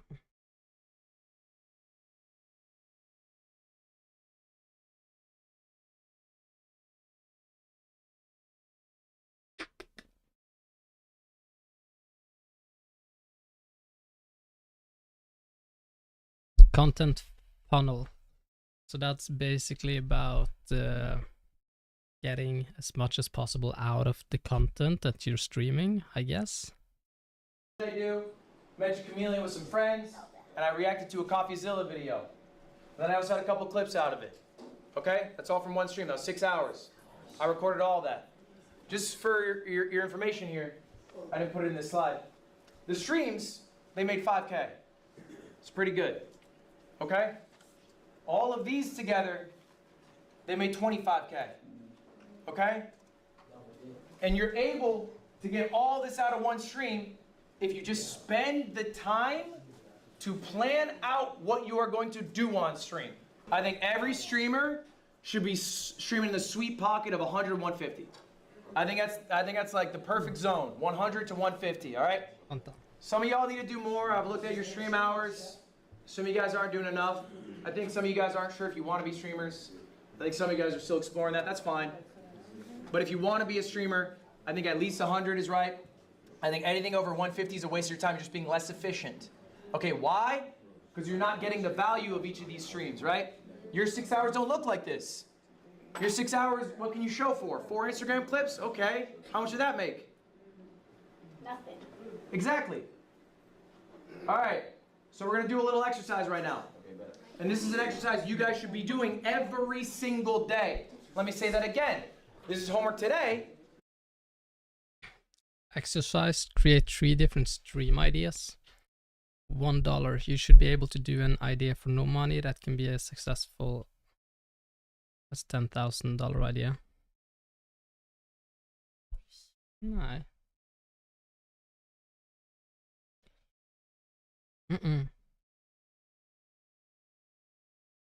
This is an achievable stream that requires a bit of cost initially. You can take more risk and do these ideas more often. Dream idea, this is something you can spend years working towards. Okay. You should be doing it every single day. I do it every day.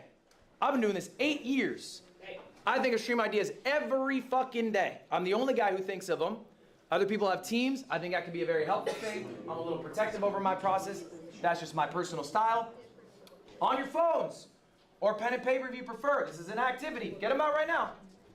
Break them out, come on. I want you guys to be writing down 3 different stream ideas. Now to make it a little more complicated, we're going to do 3 different tiers. I want you guys to come up with a $1 idea. Free. Something you can do anytime, any point. A $1,000 idea. Okay, maybe something a little more ambitious, something more planned out, whatever. And then final one, a dream idea, $100,000. Dream. Okay, I don't feel like this. Okay,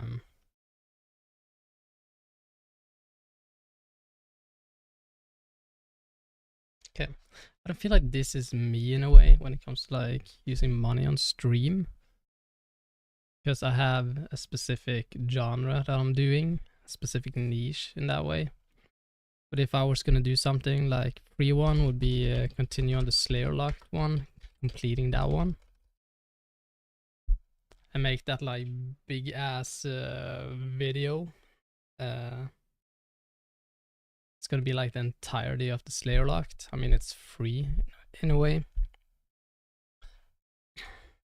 Except for the membership, of course, and the editing costs. And then $1,000 idea would be like, I don't know, like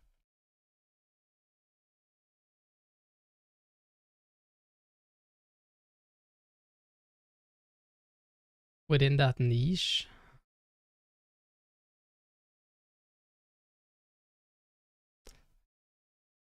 Probably create a game mode, like a create a specific like plugin that for RuneScape that can like that can be like the next thing that I'm doing, like the next locked challenge to RuneScape, that I have a specific plugin made to make it even more interesting. $100,000 idea. That would be probably a kind of event, some sort. Event with other streamers, YouTubers involved. That is like OSRS based, basically something similar to what Solo Mission is doing. I guess.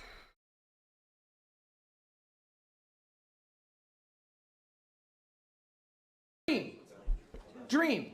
Doesn't matter.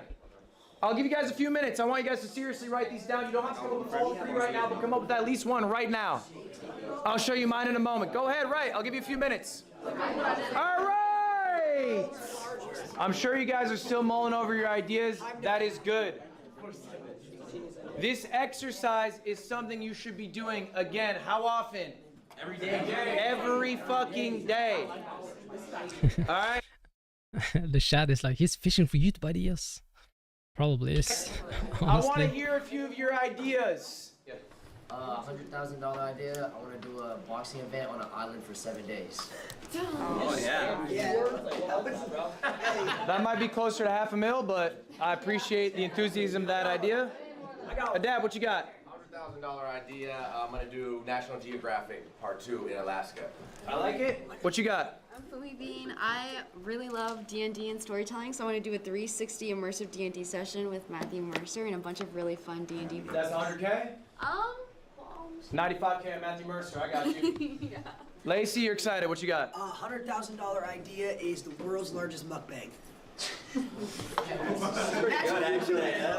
Pretty good idea. All right, last one. I wouldn't watch that, but someone Casino would. stream can't leave till you double the 100,000. Love that. Love that. That's a good idea. That's a great idea. All right, guys. These are really good ideas. Okay? But I want to talk about what makes an idea good. All right? What makes a stream idea good? I'm a little different than you guys. I'm older. I've been doing this 8 years. When I stream, I'm thinking about a YouTube video. I'm not thinking about a clip. That's how people do it. Same here. Same here. That's what I'm thinking about as well when I'm streaming. It's a YouTube video, not the clips. Do it in modern day. I think we should all be thinking of both. I think you guys are already good at the clip. That's second nature. Let's stop thinking about it. Let's think about the thing that's more sustainable. Holding long-term viewership, making a YouTube video, being authentic. Let's work on those weak points. The clip is second nature. For me, I have to do the opposite. The YouTube video is easy. How do I get a clip? I'm 30-fucking-1. I don't know what to do. That's not all. That's what you're done. It's practice. It takes time. So anyway, I'm going to go through a couple of my ideas here, and then we're going to talk about what makes an idea good. This is one idea here. This is a thumbnail for it. It's called Bro v. Bro. A lot of people stole this idea. It's a good fucking idea. It's basically me versus another creator, finding out who the better gamer is. We do a best of 7, competing in a variety of video games. All right, I've been doing this for years now. I know it's a good idea because Ron stole it, Jason stole it, JC stole it. One note on that. When someone steals your idea, congrats, you did well. Vad morsomt. Meg? Ja. Do not feel bad about it. Do not be bitter about it. Do not reach out to them about Är det en baby som bärsar? Så. Ja, men det kan du it. It is säga. okay. And here's ultimately the truth. Someone who steals an idea makes you their ceiling. Okej, sa något till mig. They will not be bigger than you until they do shit better than you. And if all they're doing is mimicking you, then I promise you, they will never surpass you. This is $1,000. This is an older one. It's called an Amazon stream. Stole that shit. I gave my chat $1,000, Tror jag låter vi and Ron is right. Ja. This is a stream that Soda Poppin did initially. OG streamer Soda Poppin. I took the idea. 100%, ja. Vi kan ju köpa sån här, du vet, sån papir som vi kan bom på. Med maling. The only thing I twisted is I gave my chat an exact amount they could spend and then a time limit to spend it in.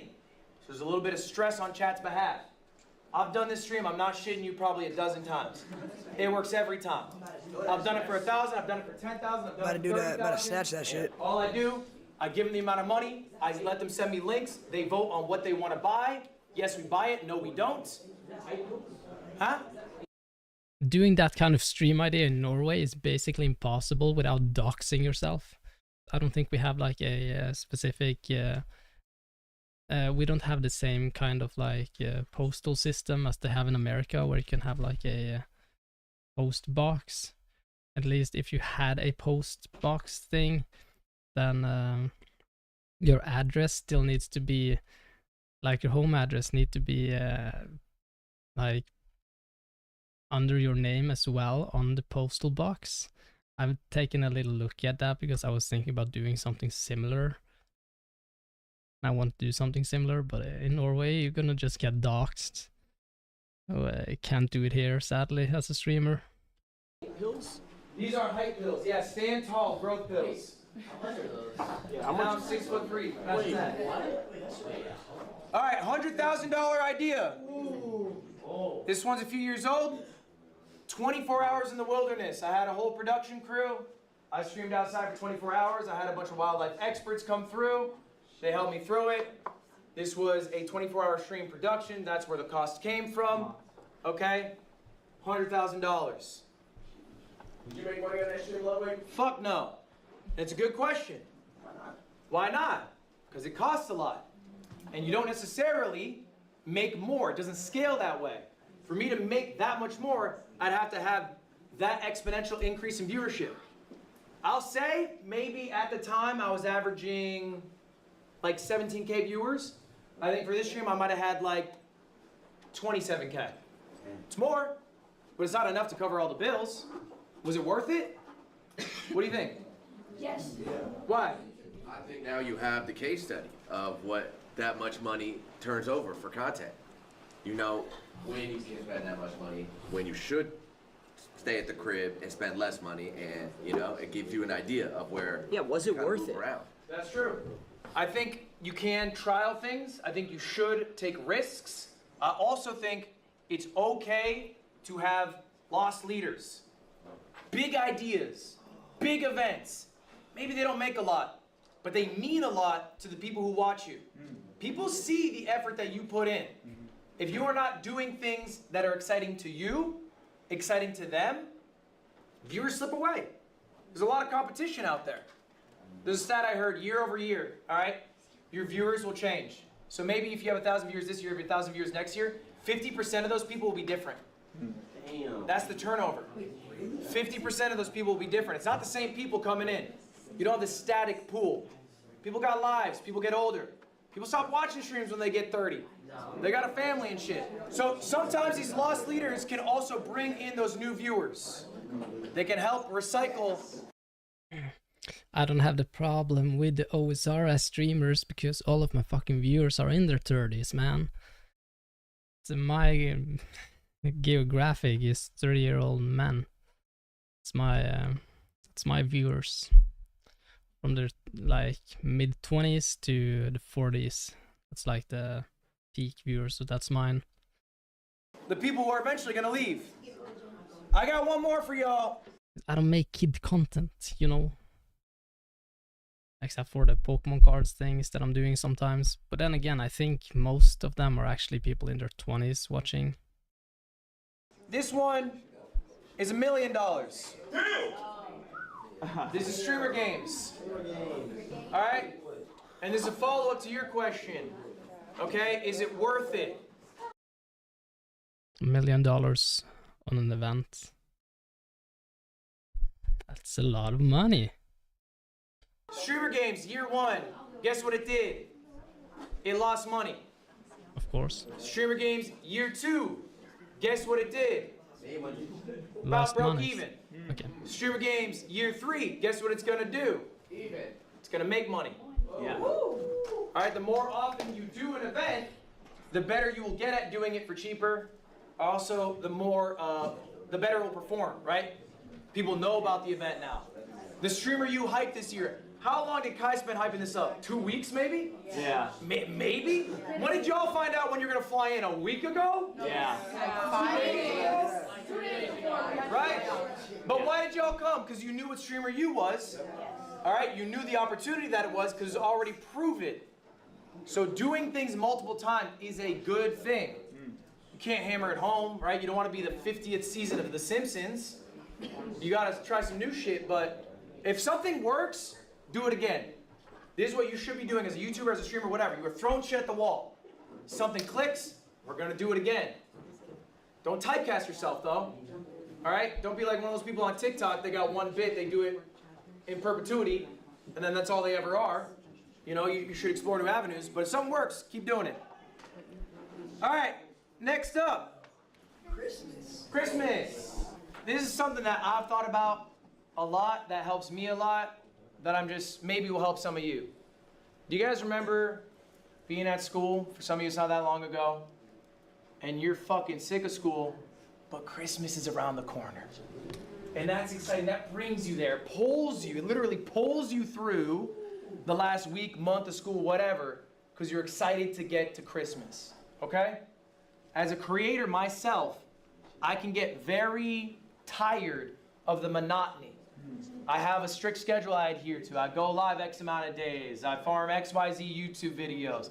You do that for 8 years, it gets boring. So what keeps me going is Christmas. I make myself a Christmas. For me, personally, it is a big event.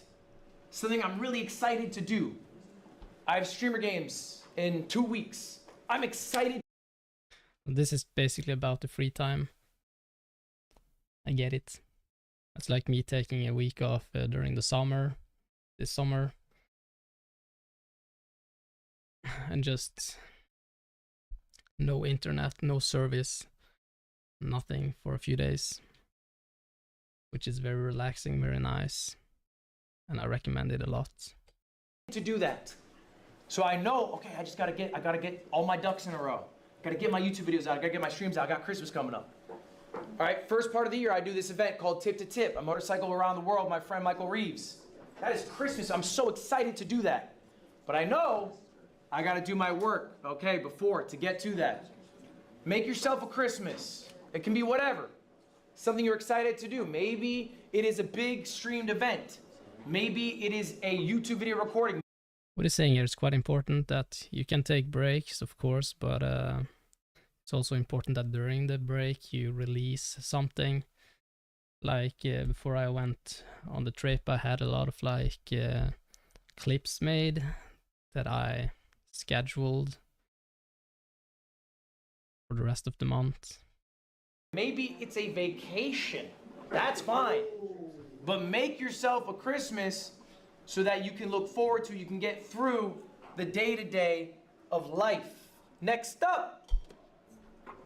This is the #1 lesson. This is something I can't teach you. I can't tell you the playbook for how to be successful exiting Streamer U. Because if I did, you would all use it and it wouldn't be successful. Someone here is going to rise above the rest. Someone here is going to offer viewers something unique that other people aren't offering. I'm a small streamer making a cozy environment. Okay, I've seen that. Maybe that's fine, maybe you're happy with that. That's not gonna be the person who's the #1 streamer come out of here. I'm loud. I like being the center of attention. Okay, we have enough of that. You are not gonna be the #1 streamer coming out of here.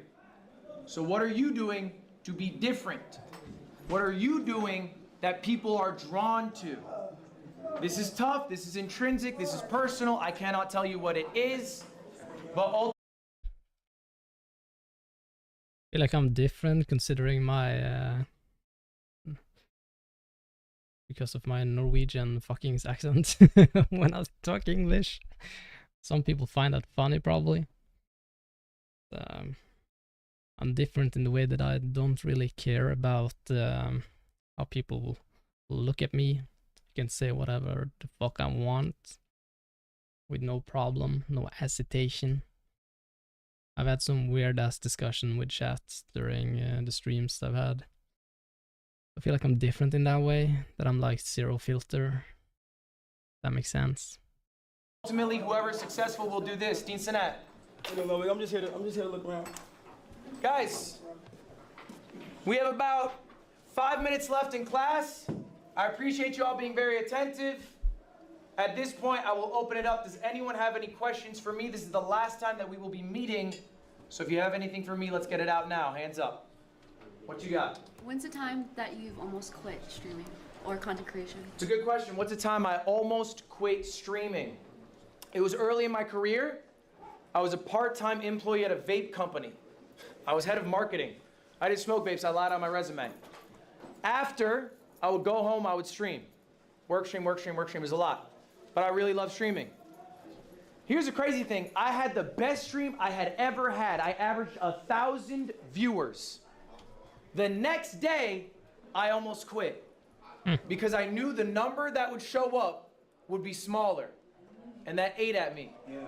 I lied down in my closet for 4 hours instead of going live that day. This is something that you guys might deal with. Okay, maybe it's imposter syndrome, maybe it is just paralyzation. Okay? Here's what I realized. Streaming is an impermanent thing. What you did last stream doesn't fucking matter. You know what people care about is the next stream. And you know what you want people to care about? You. True, that shit is heartbreaking, honestly. There's been multiple streams that I've had that lasted like 45 minutes to an hour because that no one came into chat to tell, write anything. Like sitting there doing something without having any people acknowledging that they're watching. That shit is hard, man. But it's always worth it when someone comes in and just say hello. Honestly, all I need to be happy during a stream is one person, just one person during the entire stream saying, hello, how are you doing? Or something like that. Just one person acknowledging that I'm there and I'm happy. And it was very difficult for me to go from, because I had a big break during last year where I didn't stream for like 4 months or something. And that was mainly because I was so tired after work. And being used to people being in stream and talking to you, to then go back to stream and have like only like one viewer maybe and no one chatting, that was hard. So yeah, I think if you're streaming, just you need to get over that threshold again, where you do it because you enjoy it. Just, I think you need to be delusional. Just talk to the chat as if someone actually is there, even though maybe someone isn't there talking back to you. Like right now, as I'm talking, there's no one in chat, man. No one in chat. Even though I'm streaming, I can see that I have viewers. No one talking, and that's fine. 100% fine. But having someone there makes things a lot easier. And that's I think is the problem with the 1,000 viewer stuff, that you get a lot of chatters and then the next day maybe you don't have any chatters, maybe have a lot less chatters, and that silence, it's probably killing a lot of the streamers, honestly. Destroying their ego in a way. But so it's important to learn to be comfortable in the silence and just accept that it's there. Just hope that it's not going to be silent for too long. There's too many streams that's going to be silent, you know. Of course, it's you need to go in with a positive mindset. I wanted to stream today, even though it's just this small segment here. But it's important still. Okay? So if the last stream was shit, who cares? If the last stream was the greatest stream that ever happened, who cares? Stream review's going great. You know what they're gonna say on Twitter in a month about Kai if he doesn't go live? When's the next stream, Kai? Spark up. We wanna see something. What you got for us? They don't care that he put in all this work anymore. What's next? And so that's what pushed me. If y'all hear my voice, clap once. Y'all hear my voice, clap twice. Guys, the median viewership change year over year was 4 viewers, guys, okay? So what can we do? Where can we get some control? We can start working on things maybe we're not good at. And I think almost every single one of you in this room, basically without exception, sucks at YouTube? Hey. Hey, yo. Let's be Hey. honest with ourselves. Raise your hand if you think you suck at YouTube. I looked through almost all your channels, guys. Wait, dead at? I looked through all your channels. I'm not saying all of you are bad at YouTube, but in general, I think this is the biggest hole. I think as creators, okay, you guys feel very confident live streaming. That's the thing we do, we're streamers. You feel very confident maybe with clips, Instagram, okay, that's social media stuff. That's what we're good at. I can see you guys. You guys are really good at that, by the way. You guys are much better than I have ever been or ever will be at the Instagram, the short form game. I genuinely think you are amazing at it. I think long form is where there is a struggle, okay? And it's different levels, all right? We need to be honest. I have that struggle as well. Honestly, I haven't released a long form video in 2 months. I'm currently editing one. I recorded a new one today. It's because it takes so long, and I procrastinate it because I know it's gonna take so long.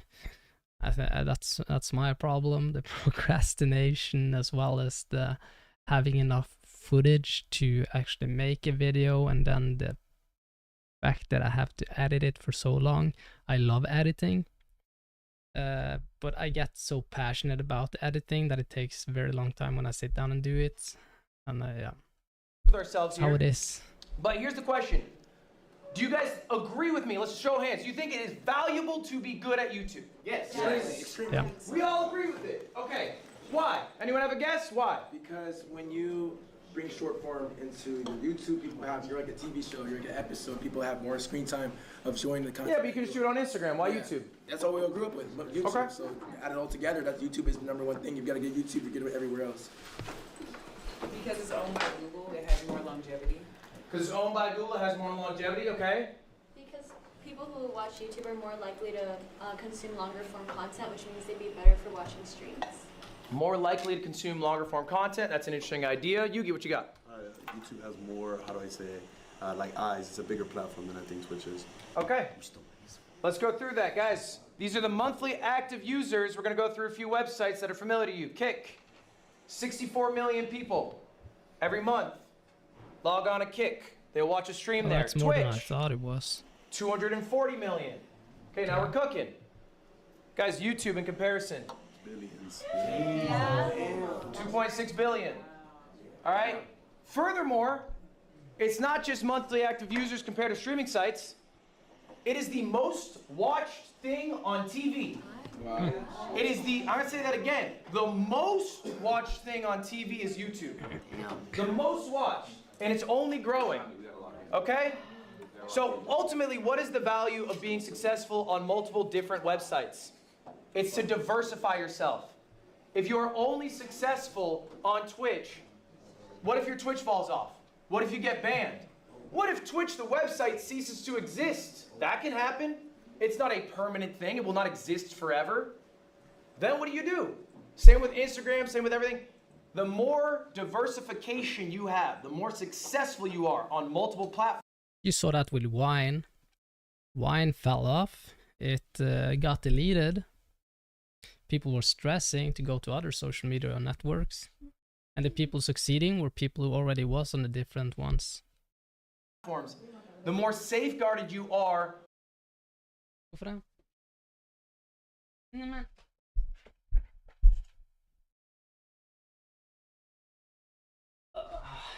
The kitty got evicted from the kitchen because she tried to eat the chicken. How could you do such a thing, sweetheart? Let's watch and learn. Potential downfalls. Website fall-offs, again, bans, personal fall-offs. Now here's a segment. I need you guys to be honest with yourselves right now. As I look through your channels, which one is you? All right, and let's just be honest here. I'm just gonna have you raise your hands if you think this is you. Raise your hand if you're just not posting on YouTube. All right, maybe you have them, but you barely ever post. Okay. All right, and let's just be a little vulnerable. Why are we not posting? So it's like, it's hard for me sometimes to focus on my YouTube channel because it's like, I see the way that other people edit their videos and I just don't necessarily make room or time for that. because I always try to focus. You want things to come out at a certain standard, and you're not willing to post that under that standard, and that standard. Not willing. I have too much stuff going on to make that happen. Because again, I go to college, I work, and I focus on streaming. So it's like I don't have the time to do it, but I try to make that time. Then I end up getting sidetracked with other stuff. Okay. Are you successful on Instagram? Yes. Okay. So you made the time for that, but not for YouTube. Yeah, it's pretty much just offloading short form. Okay. All right. Why not? For me, it's way harder than Twitch. With Twitch, I have a chat that I can interact with. Yep. With YouTube, or at least the YouTube videos I watch and I want to do, it's kind of me just talking to a camera, which seems inauthentic. Do you post the videos from your streams on YouTube? No. Do you think your streams are good? Then why wouldn't we? Good question. I don't think you have to view YouTube as a separate entity where I have to record a YouTube video. If you This is where Ludwig is different from a lot of streamers, man. I do the same thing as Ludwig does because of Ludwig. Like, he streams and then he makes videos of the streams with the idea of the stream becoming a YouTube video. I don't understand why these people aren't doing that. They are at StreamerU. They have a lot more viewers than me, but they still haven't gotten that for some reason. I don't understand it, man. I feel like that's like very basic when it comes to streaming. Do it like that. All the great ones are doing it. That's what you have to do if you're a streamer. If you are a streamer, I mean, that's what I'm talking about. If you're a streamer, your streams should be on YouTube. You could be a YouTuber separately, like where you do offline recordings, that's fine. I'm specifically talking about if you are a streamer, why is your content not on YouTube? Who else maybe has a YouTube channel, but you're struggling to upload consistently? That's me, that's me, that's me. That's a lot of you guys. Hell yeah. Why? So the issue is I would like to, but I would like a separate, like a live channel to post my things to, but someone took my name already. Someone took the name, so it's like I can't make that channel. What do you let a username stop you? You can make your username anything. I just feel Bad excuse. Bad excuse. Bad excuse. I'm not gonna lie. That's a really bad excuse. It's like what your username, it was taken on YouTube, so I'm not gonna create YouTube videos. What's that thought process? You can change it, man. I have different handles everywhere, and I changed my handle on Twitch to make it easier for the YouTubers to get over, because I used to be called HassoProd on Twitch, and I changed it to HassoOSRS, the same as my YouTube was. But my Instagram is The Real Hasso, because Hasso was taken, and we have The Real Hasso on Snapchat as well, because that also was taken. So it's a bad excuse. You just need two handles then, and then just link them together. It's not like that they hard. would think that that's the real one, and Yeah, but you're gonna far surpass the fake one because you are you. You have control over what's posted. You have more autonomy there, and so that will just surpass it, and everyone will know. And you'll just say, "Hey, that's the fake one." And I think, don't let a username stop you. You know, like you're creating a hurdle for yourself to take the first step for something you want to do, for something that's really not a problem, ultimately. Okay. You know, like you could. PewDiePie's a dumbass name. You know what I'm saying? He's the biggest YouTuber in the world. It's a dumbass name. It's not a dumbass name. I like the name, man. He made it when he was a kid. The name doesn't really matter, ultimately. Okay. You are what matters. Thank you. You got your hand up to your budget? What you got? Of course, the name matters a little bit. I think me be called HassoOSRS make it very clear what my niche is, right? That it's old school RuneScape. People just look at the name and be like, ah, okay, so this is an old school RuneScape YouTuber, right? Or what I'm most likely going to see on this stream, during this stream, is some kind of RuneScape related thing because of the name. At least segments is gonna be it, right?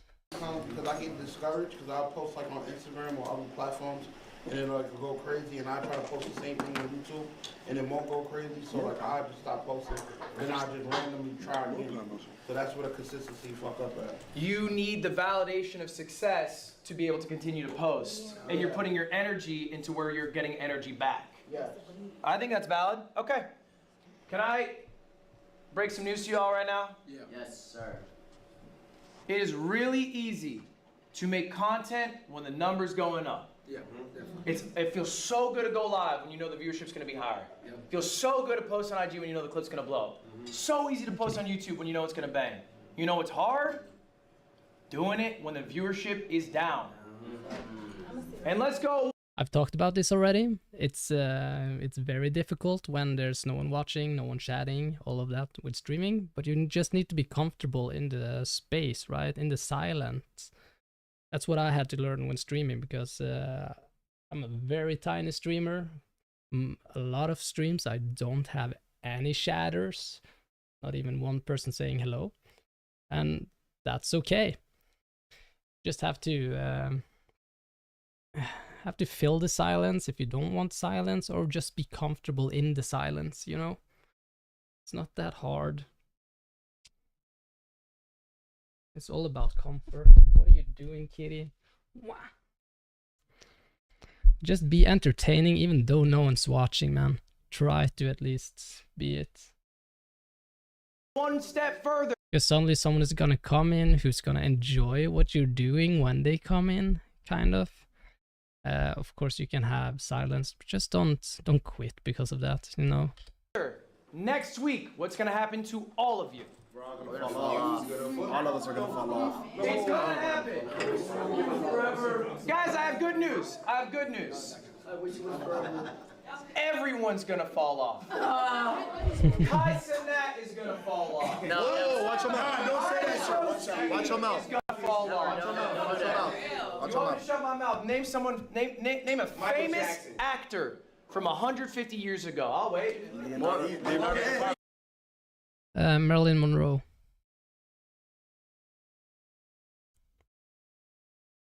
That's an actor from 150 years ago. I don't know. That's a little bit rough. It was maybe like 80 years ago. Charlie Chaplin, I don't know. When did he? They didn't. 150 years ago, Ludwig. What the fuck? There were no actors back then. It was like still movie, like black and white footage only that lasted a few seconds. He's wrong with what is he talking about, man? Does he mean like actors, like people who's singing, dancing on stage? Don't know. It's probably a few big ones that's still like in the history, but it's difficult because it's you probably only heard the name, you haven't seen them. Yeah. Morgan Freeman. Morgan Freeman. Guys, Father Time is undefeated. There will be moments where you're rising up. There's going to be moments where you're falling off. If you want to get back to the moment where you're rising up, it's what you do in the moments where you're falling off. You got to stay consistent through the hard times, okay?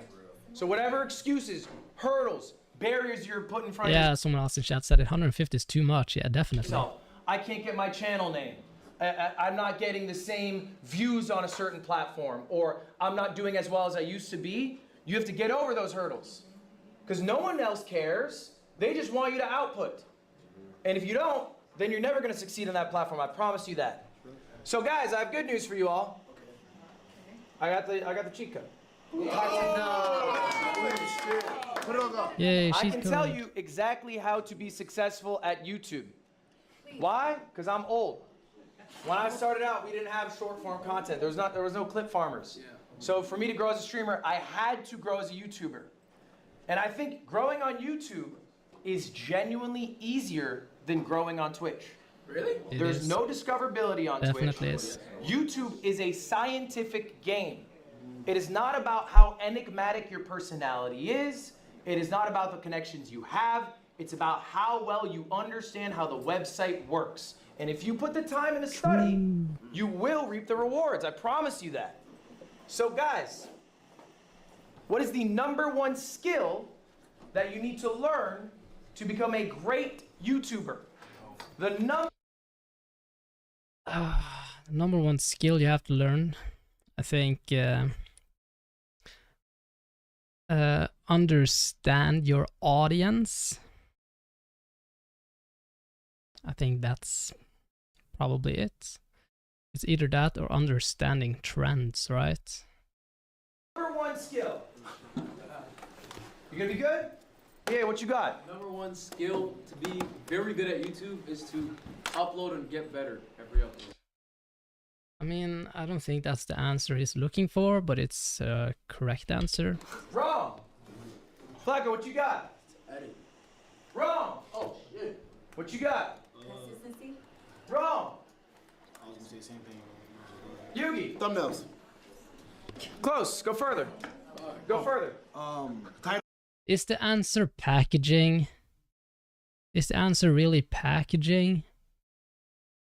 I mean, yes, packaging is important. The way that videos are set up, the way that thumbnails are, and all of that. But you have wild cards in there, man. There's a lot of people who are successful whose packaging is shit, man. Like Moist Critical. Bad packaging. Right? It's I think you need to build brand awareness. If you look at my YouTube channel, let's see, I feel like the way I've done it is pretty okay when it comes to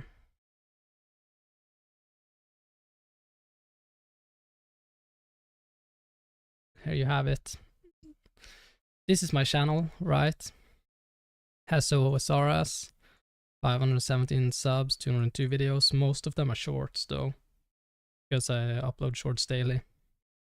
You can understand the packaging right away because you can see the same style throughout it, right? You can understand that this, based on the thumbnail and the titles and everything, that this is one series, right? This is the same thing. This is the same video formats, right? This is how this series goes. This is the packaging for this part of the YouTube channel. Then you have this, also very similar.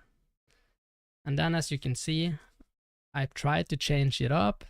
It didn't work. I tried to, and that's because it didn't fit the rest of the packaging, I believe.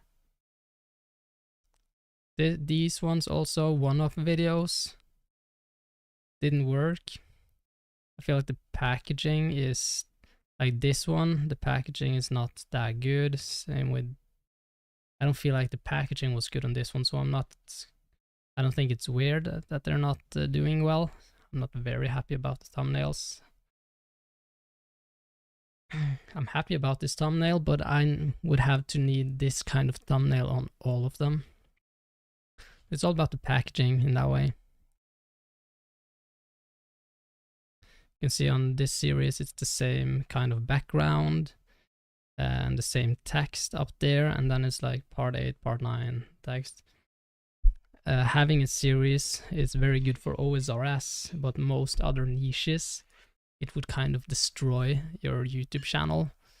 But in the OSRS niche, having series have been proven to work in a way, and it's kind of good because the people might see, oh, part 9, all right, I want to, they watch a few seconds on this, and that kills this video at the start a little bit, but then they go back and they watch, let's say, the RuneScape OSRS full season 1 first, and then they binge the rest, which then makes it possible to actually get views and get retention rate and everything. So yeah, the packaging is the thing, but you have a Moist Critical. This motherfucker has just a thumbnail, like it doesn't use any time on the thumbnail, and the fucking title and everything is just, let's try this. Try what? But you're still gonna click it because it's Moist Critical. PewDiePie as well, but he has some kind of packaging, but you can because you understand what the video is gonna be about because of the title. But again, on his vlogs, there's no no thumbnail, only this. Only like the thumbnail that's already been chosen. If I go to my second channel here, I recently uploaded vlogs, so they have like no views, but I decided, okay, I'm not gonna like make a specific title to do anything, so it looks like this, right? It's not perfect.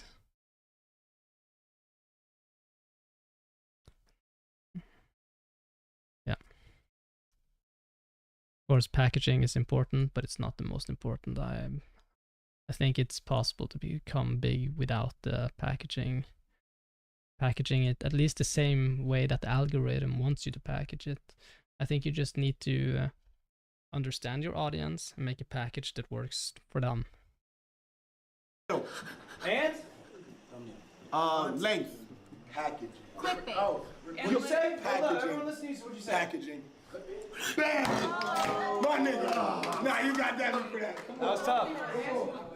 That was tough. Guys, YouTube, unfortunately, or maybe fortunately, depending on your view of it, is not a platform for artists. It is not a platform for creatives. It is a platform. That Korean show I talked about, it showcased that a lot, because there's one guy that was on it that was like an old school YouTuber, and he was trying to be very creative about his approach to things and very like artistic, and it just ended up biting him in the ass. So it's yeah. Correct. For marketers. Okay. And you have always heard, I'm sure, if you watch other YouTubers say, man, I wish I didn't have to, you know, bend over for the algorithm. I wish I didn't have to package my videos for the algorithm. But they do. All of them do. Okay? It is necessary to succeed on the website. So let's start about the first thing that people see when they go on YouTube. Let's talk about thumbnails. This is a pretty simple question. Which thumbnail is better? If you think the one on the right is better, raise your hand. Left. Excuse me, that one is so much cleaner. I would click that one. Oh, my bad. The one on the left, Yellow Jackets. If you think yellow's better, raise your hand. Who thinks yellow's better? I think yellow's better, Got yeah. 3? Jason, Suki, Pudgy, is that it? Okay. Who thinks right is better? Okay, interesting. Looks like that is very the second one looks like AI slop, man. interesting. Why? Just the facial expression, and it's like action going on in the thumbnail. Okay, and that's why you think the right one's better? Yeah. Congratulations to you all. And by you all, I mean you three. Fuck. I recognize good shit. Okay. I recognize it because it looks cleaner. It has Michael Reeves in the thumbnail. It doesn't look like AI slop. This is an objective measurement about what is better. This is not a subjective question. This is an A/B thumbnail test that I did. YouTube has this feature. You can upload multiple thumbnails. They'll give them out to viewers. All right, this is built in. You should have it on your YouTube page as well. And they'll show you which one people are more likely to click. And you can see the one on the left, all right, is overwhelmingly more successful at converting clicks than the one on the right. This is objective. It's not a subjective measurement. Do you guys know who Michael Reeves is? Yeah. Michael Reeves is one of the best YouTubers, I think. He's a robotic. He is honestly top 5 YouTubers at this time and age. So good. YouTuber. He has a little test. I'm going to teach you guys a secret. It's Michael Reeves' secret. You're the only people who know about this outside of myself and Michael Reeves. Congratulations. You get to find out. All right. The Michael Reeves method. Oh. What Michael Reeves does is when he's debating what thumbnail to go with, he blurs his eyes like this and looks at it. Oh, shit. Why? Because when you're looking at a thumbnail on your phone, you're scrolling by really quickly. They're really small. So what does it look like? Bro, that's smart. That's really smart. Without focusing on it. When you guys were on this one, you're talking about, oh, the jacket looks like this. The car in the back has... Those details aren't being picked up by viewer. You don't give a fuck when you're scrolling YouTube. Be honest about yourselves. You're scrolling for half a second. You squint your eyes. Which one looks better now? All right? Now you're like, oh, okay, hold up. I understand the one on the left. Those stick out a little stronger. There's the one on the right's a little vague. What's that thing in the back? It's harder to see. It's a little more clear now. Jason, why do we have a question? What's up? What are your thoughts on AI thumbnails? Fuck no. I think AI thumbnails will be rejected by the viewers. And so what is your goal? To get people to watch your videos or not watch your videos? Watch your videos. Okay, so you can use AI thumbnails if you want to save money and get no viewers, but that's up to you. Fair. All right, guys, we're going to do a few more tests. And now we're going to use the Michael Reeves method. I'm going to show you 2 thumbnails. These come directly from Mr. Beast. I asked him for his A/B testing. So there's going to be an objective correct answer. And these ones are pretty lopsided. Show of hands. Who thinks the thumbnail on the left is better than the thumbnail on the right? Who thinks left is better? Raise your hand if you think left is better. Got about 3? Okay. Who thinks right is better? Can't really see the photos too good. Correct answer. I fucking saw this shit. Yeah.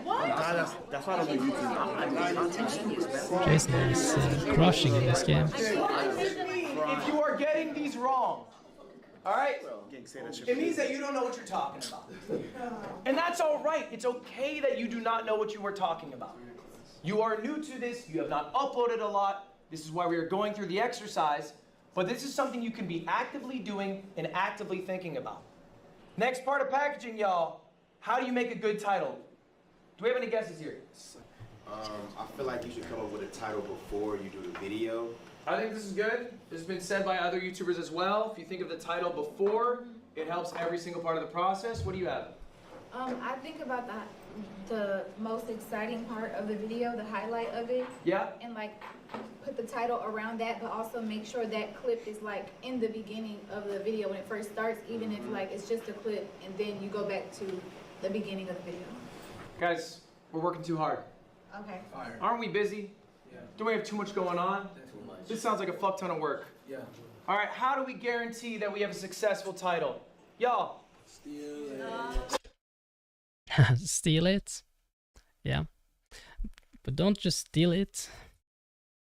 You also have to change it up a little bit. Of course. When I decided on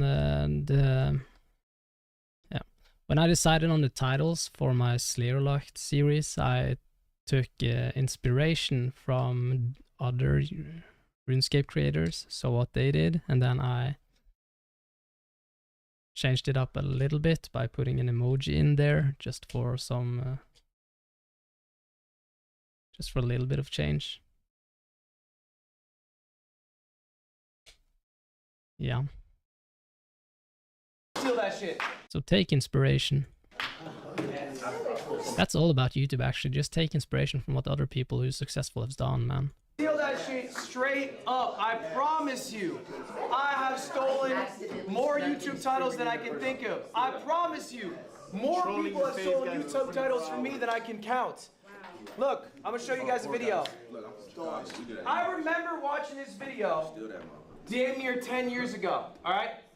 It's called How I Accidentally Wrote the Office Theme Song. Okay? It's a good video. It's got 22 million views. A lot of people saw it. I saw this and I thought, that's fun. How I accidentally. Yeah. Okay. I feel like we've learned a lot. I think what we've established from this video is the fact that I'm I have the potential. I have the potential to become a good streamer.